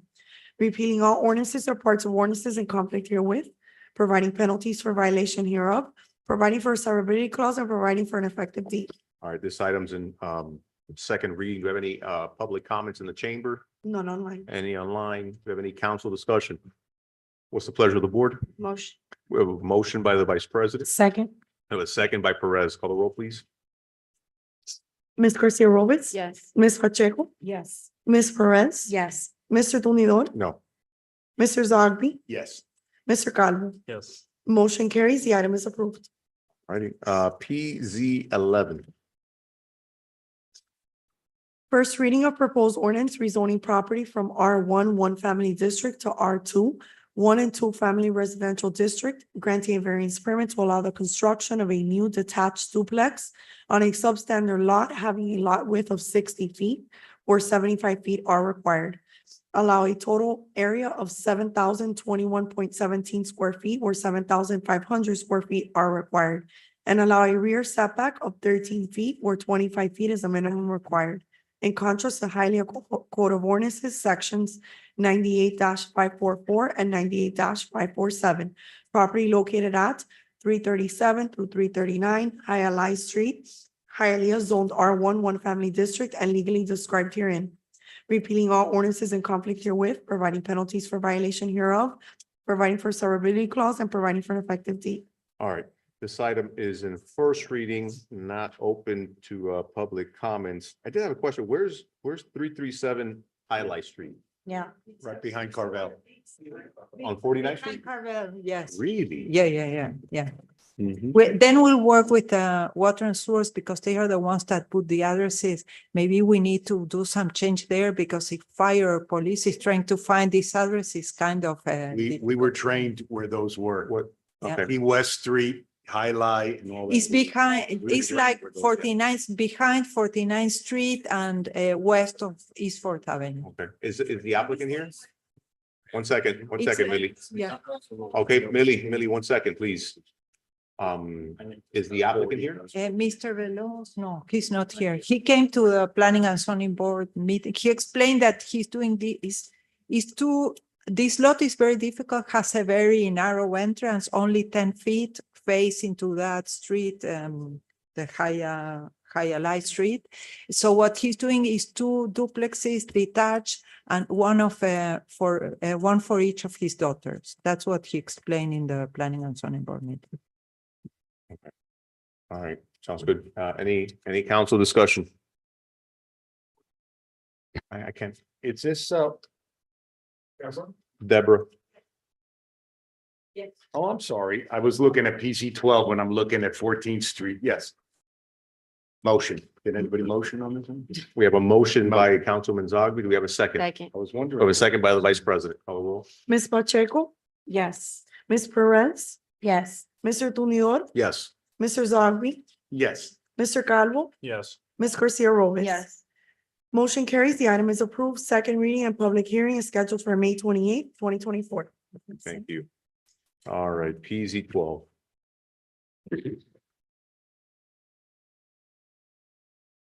First reading of proposed ordinance rezoning property from R1 one family district to P parking. Property located at 112 East 14th Street, Hialeah, zoned R1 one family district and legally described herein. Repealing all ordinances or parts of ordinances in conflict herewith, providing penalties for violation hereof, providing for severability clause, and providing for an effective date. All right, again, I know this is a similar situation. I'm looking at the Yes. at the aerial map and Yes. and again, this was probably, in my opinion, and Manny, just more a little more difficult to watch because it's not next to 12th Avenue or anything like that, right? This is a single family home area, right? Well, go ahead. Yeah, and so the parcel in question is not the corner lot, but it's the one, it's between 2 single family lots, Yeah, correct? it's a parcel to the east of the corner lot. And the party that is purchasing this is a church across the street Mhm. that has 99 parking spaces in a building they built years ago. And they have on Saturdays, they entertain about 300 and something people. So this is a different case as Mhm. far as Mhm. I'm concerned as the architect. Yeah. And I've spoken to the pastor and he's willing to sign any documents like it's stated here on the condition. to be able to have the neighborhood or community or the city or whoever use the parking Monday through Friday.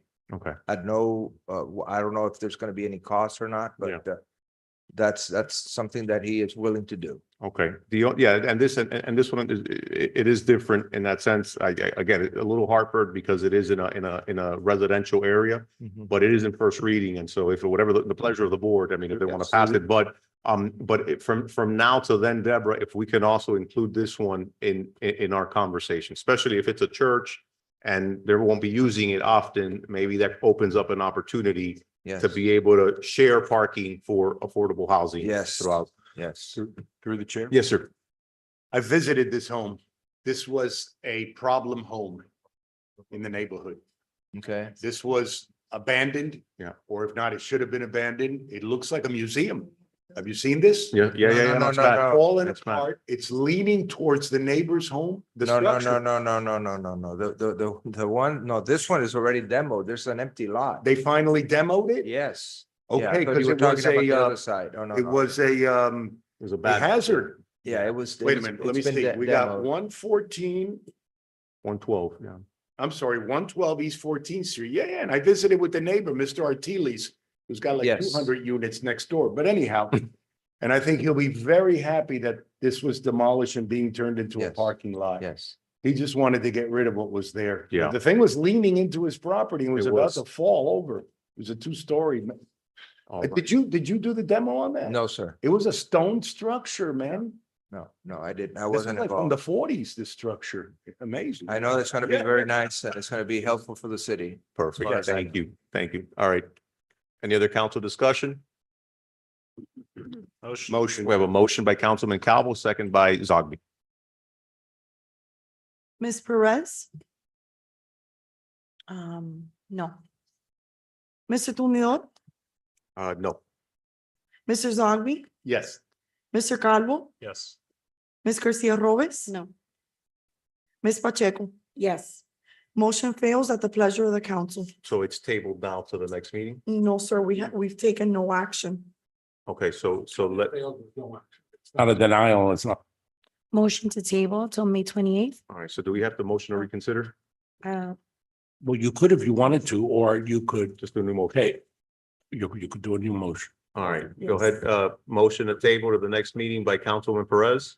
Second, We have a second by Zogby. Call the roll. through the chair. Yes, ma'am. Quick question. I'm still learning. I'm trying to understand, how decisions are made.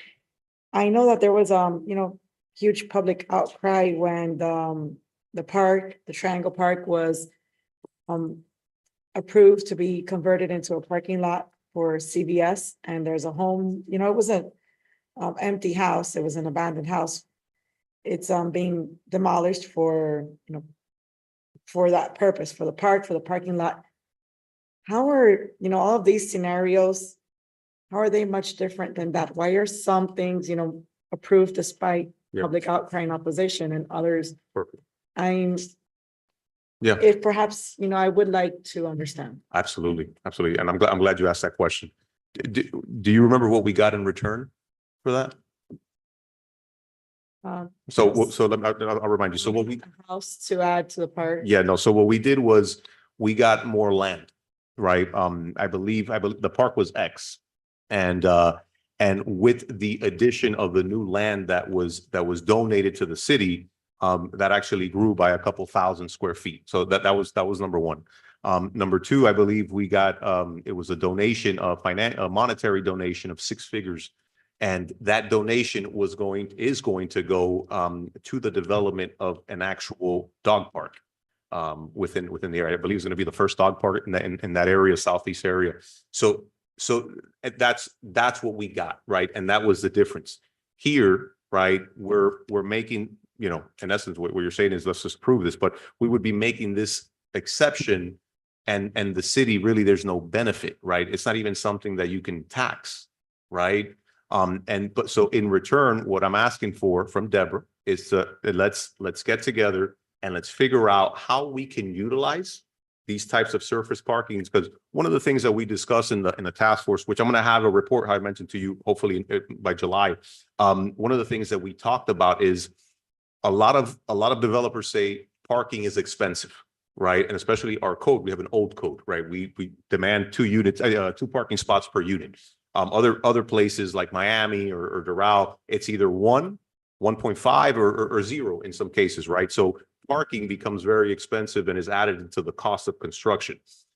That was one of the things that we heard. So in order to number one, provide an incentive, right, for affordable housing, we can reduce the parking, right? We can create some sort of parking variance for affordable housing. But in return, if we can find places like this, parcels like this that have large surface parking, then we can have some sort of shared parking agreement between the municipality, whatever apartment or development that is bringing affordable housing, and the owner of that surface parking land, right? So that is out of the box thinking, right? To see how we can, number one, bring affordable housing or reduce costs for affordable housing, and number two, increase parking so we don't have them parking all over the place. So again, if we're able to figure that out within the next 2 weeks, which I'm sure we will, that is something, a councilwoman, that we can then ask Manny and Caesar, hey, listen, we understand that this is probably not a good fit.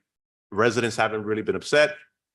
I have a little heartburn thinking about making that decision, but if you can allow the city to have some sort of agreement, right, and share that parking during off hours, right, after 5 or whenever the church is not operating or whatever the case is, and have that go to affordable housing developments, I think it's a win-win. And so that's why this is similar. In that case, if we go down that path, it's similar to the park situation. Mr. Tondido, may I say Yes, ma'am. something? Yes, sir. Sorry about that. The pastor who's purchasing this property has already committed to exactly what you're saying. This is a done deal with the pastor as to the city can use it for either required parking somewhere else within, whatever the package that Deborah's trying to establish, where, the guidelines or whatever. That's a done deal. It's not that he's not in agreement with it. So I'm a little bit confused as to what you're saying. With What I'm saying regards is- to this yeah, project. Yeah. What I'm saying is let us finalize that program. Okay. And then I think we could do that within 2 weeks, and then Okay. we'll take it from there. Okay, great. Thank you. Thank you. Thank you. Thank you. We have a motion. Okay, so do we have a motion to table? We have Perez and second by Zogby. We have a motion by Perez and a second by Zogby. Call the roll. Mr. Tumidor. Yes. Mr. Zogby. Yes. Mr. Calvo. Ms. Garcia Robes. Yes. Ms. Pacheco. No. Ms. Perez. Yes. Motion carries. The item is tabled until May 28th, 2024. All right, thank you. Thank you. We're in PZ 13. PZ 13, please. First reading of proposed ordinance rezoning property from R2, 1 and 2 Family District to B1, Highly Restricted Retail District, granting a variance permit to allow 6.8% pervious area, where 18% pervious area is the minimum required. In contrast to the tree and lawn requirements by zoning classifications specified in the City of Hialeah Landscape Manual dated December 13th, 2022.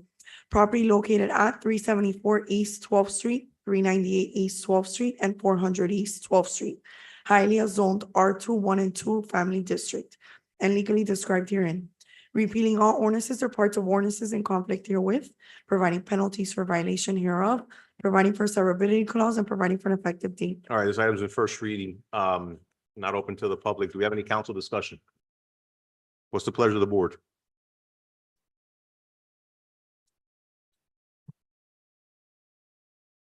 Caesar, you want to say a few words? Yeah, I'll give you the Reader's Digest version of it. This is the Cesar Mestre, 8105 Northwest 155th Street. This is the San Lazaro Church on East 4th Avenue. They have 2 lots already, which are the 400 East 12th Street and the 398 East 12th Street. They purchased back in 2008 the little duplex next door, which is 374 East 12th Street. The proposal is to have that as the priest's residence, church office, bookstore, adding paving and drainage, landscaping, and irrigation. It's just a matter of putting it all together and allowing it to operate as an auxiliary part of the church. The church is the corner one, right? Yes, this is the one right next door. I can show you. Okay, because this, the address I'm looking at goes all the way to 374 East 12th Street, right? So 374, which is the third parcel from from the main road? Correct. The church, if you, let me show you.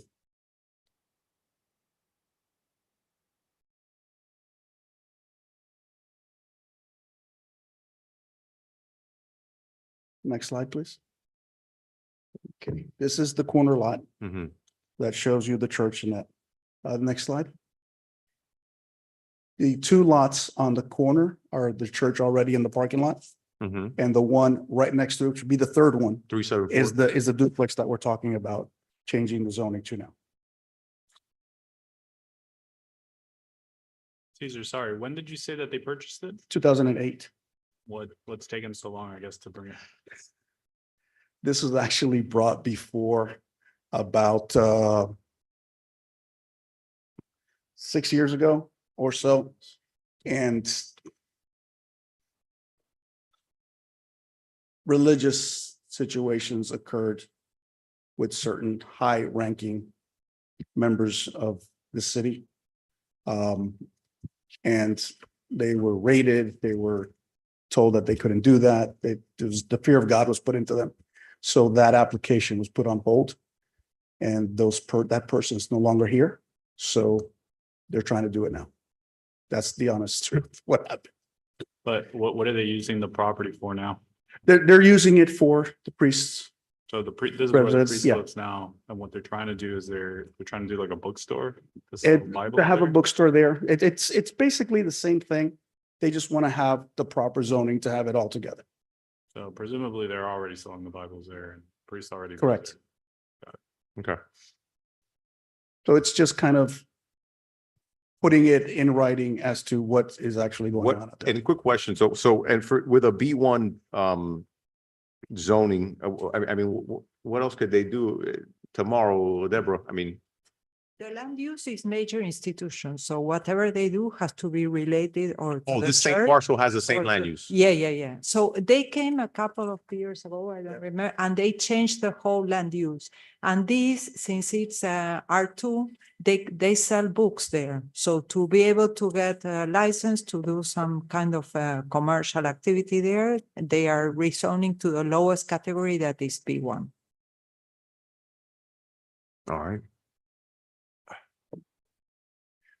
Motion. The pleasure of the board. I'm just curious because there's a lot of cars in the driveway for just the priest. Like parked all over the grass and stuff.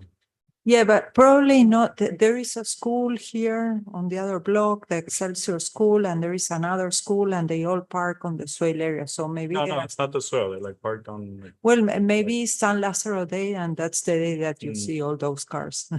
Inside the parcel, you mean, Councilman? Yeah, inside the parcel, like right next to the door. In the front. Yeah. In the front and the There's back, like no? six cars. Says December 2022. Perhaps they were having some type of meeting in that location. What month? December? December. So if December is when they exist on Lazaro then. The month of Yeah, December. maybe it was San Lazaro Day. Yeah. But it's not a multifamily or anything like that. And there's no efficiencies in it, I can tell you that. I've been to the property. That was a great response, Caesar. I think you were like, I think they might have had a meeting at that exact moment. They do have a couple of beds, they have a couple of rooms for the priest and the deacon or whatever it is, and they live there. Yeah, just out of curiosity, Deborah, for my knowledge only,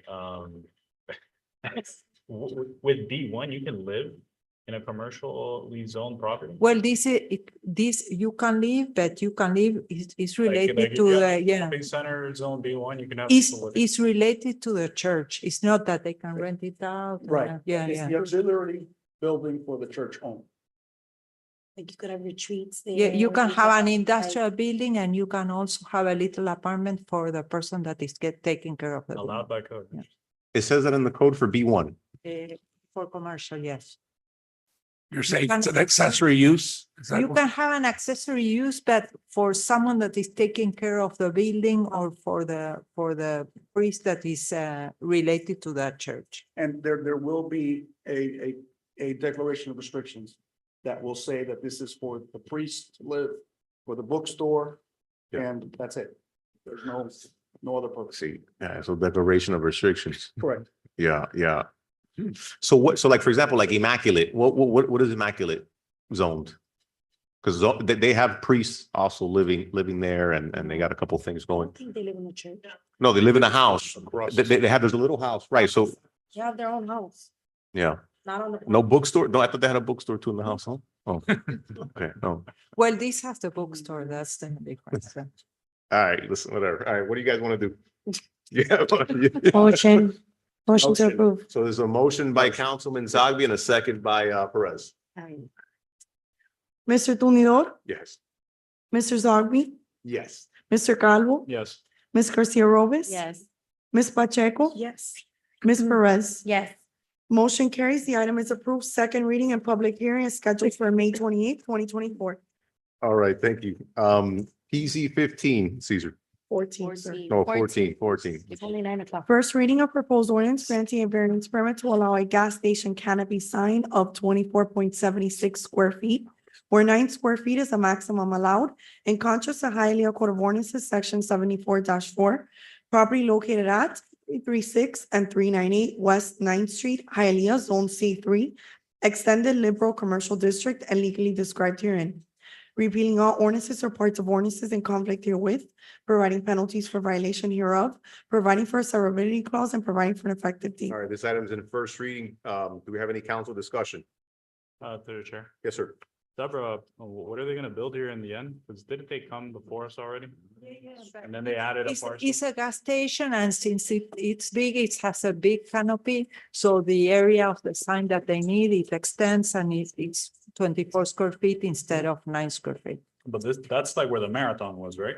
Exactly. Yeah. They tore down the marathon. Yeah, and because they built had to do a new tank, and also they had a lot that was vacant for many years. Right. Because that They're is gonna near put- the water treatment plant, so they were not able for many years to get the approval from them, and now they got it, so they moved they're rebuilding Yeah. everything. Yeah. Interesting that they allow a gas station next to a water treatment plant. Yeah, they had to go and ask Like for it. that. Well, the gas station was already there, so, Well, now it's not. yeah. Well, but they went through Durham and they got Durham approval. Fascinating. Wow, and Durham's giving Graziano's a hard time. Okay, all right, yes, sir. So Deborah, it's because everybody asks me about this. So it's just gonna be a mega gas station, like a Wawa, but it's not? Is it is it the Wawa? No. No, but it's gonna be a mega gas station. Yes. With units on top, I think. With affordable housing on top? In the back, you can have some room. And a daycare in the gas station. Motion. All right, we have a motion by Zogby. Second. We have a second by the Vice President. Call the roll, please. Mr. Zogby, Yes. Mr. Calvo, Yes. Ms. Garcia Robes. Yes. Ms. Pacheco, Yes. Ms. Perez, Yes. Mr. Tumidor. Yes. Motion carries. The item is approved. Second reading and public hearing is scheduled for May 28th, 2024. All right, PZ 15. First reading of proposed ordinance granting a conditional use permit pursuant to Hialeah Code of Ordinances, section 98-181, to allow a K-5 grade elementary school with a maximum capacity of 38 students in conjunction with a 52 children daycare, property located at 4100 West 12th Avenue, Hialeah, Zone C2, Liberal Retail Commercial District, and legally described herein. Repealing all ordinances or parts of ordinances in conflict herewith, providing penalties for violation hereof, providing for a severability clause, and providing for an effective date. All right, this is in first reading. It was initially denied, right? A recommendation for denial of the parking variance request.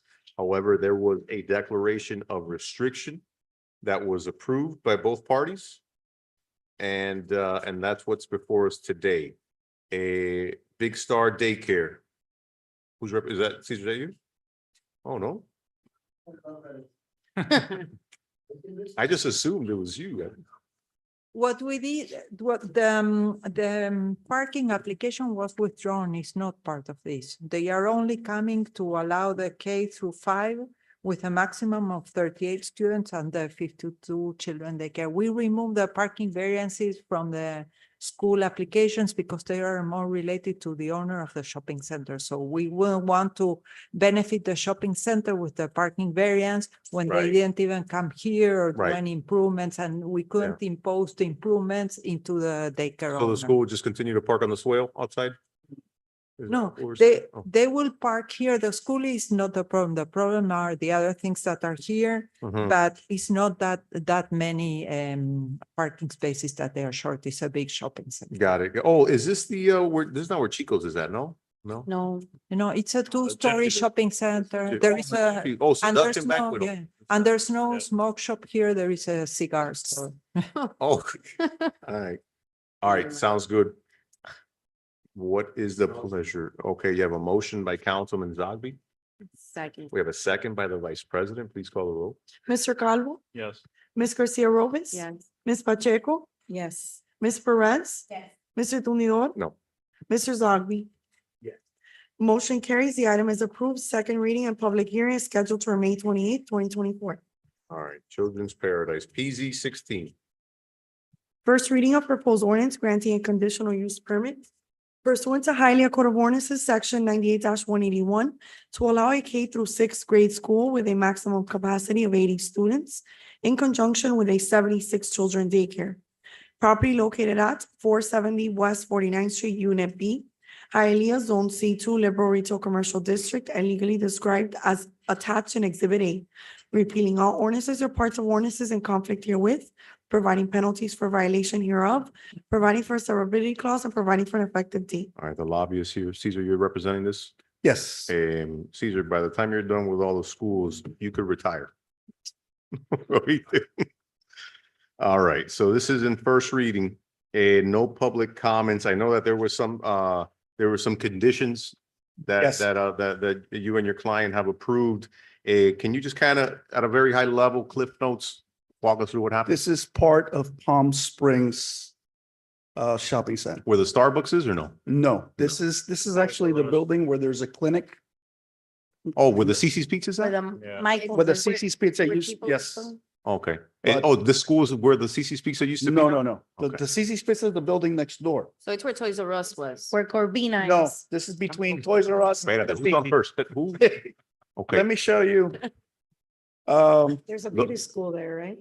Let's go to. Oh, there's a beauty school there, no? No, I there's a thought clinic. Corvina was there, the medical, There's a medical in the front and they are in the back, where Hmm. Toys R Us used to be. That's what I On the said, opposite Toys R Us. building. but across Yeah. the parking lot. Okay. Yes.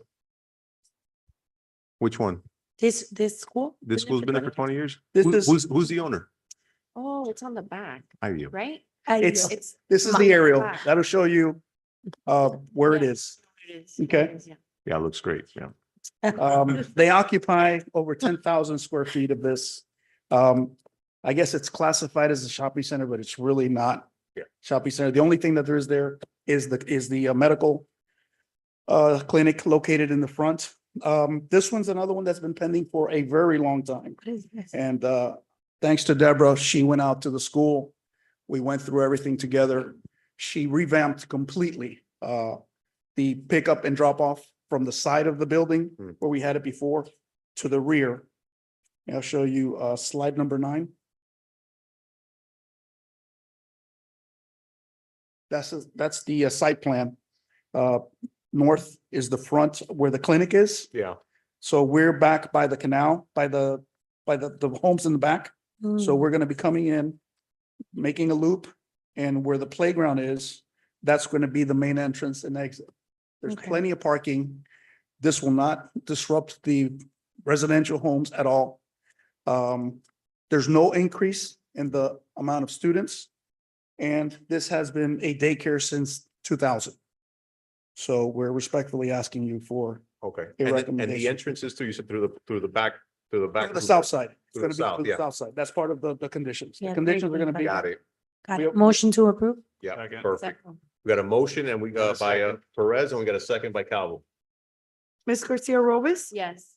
Ms. Pacheco? Yes. Ms. Perez? Yes. Mr. Tumidor? Yes. Mr. Zogby? Yes. Mr. Calvo? Yes. And for the record, Carries. Mr. Applicant, you've accepted the condiends. Yes. Thank you. Motion carries. The item is approved. Second reading and public hearing is scheduled for May 28th, 2024. Falta todavía, there's a second reading, right? This one. There's still a chance. All right. PZ 16, 17. 17. First reading of proposed ordinance approving a final plat of Bahia's Village subdivision, accepting all dedication of avenues, streets, roads, or other public ways, together with all existing and future planting of trees, shrubbery, and fire hydrants. Property located at 2657 West Second Avenue, Hialeah, Florida, and legally described herein. Repealing all ordinances or parts of ordinances in conflict herewith, providing penalties for violation hereof, providing for a severability clause, and providing for an effective date. All righty. It would have been 11 o'clock right now if we started at 7. Motion. We have a motion by Councilmember Zogby. Second. We have a second by the Vice President. Please call the roll. Ms. Pacheco, Yes. Ms. Perez, Yes. Mr. Tumidor, Yes. Mr. Zogby, Yes. Mr. Calvo, Yes. Ms. Garcia Robes. Yes. Motion carries. The item is approved. Second reading and public hearing is scheduled for May 28, 2024. Thank you so much. This meeting is adjourned. And don't forget Charter School Oversight Committee, May 28th. All right, 5 o'clock.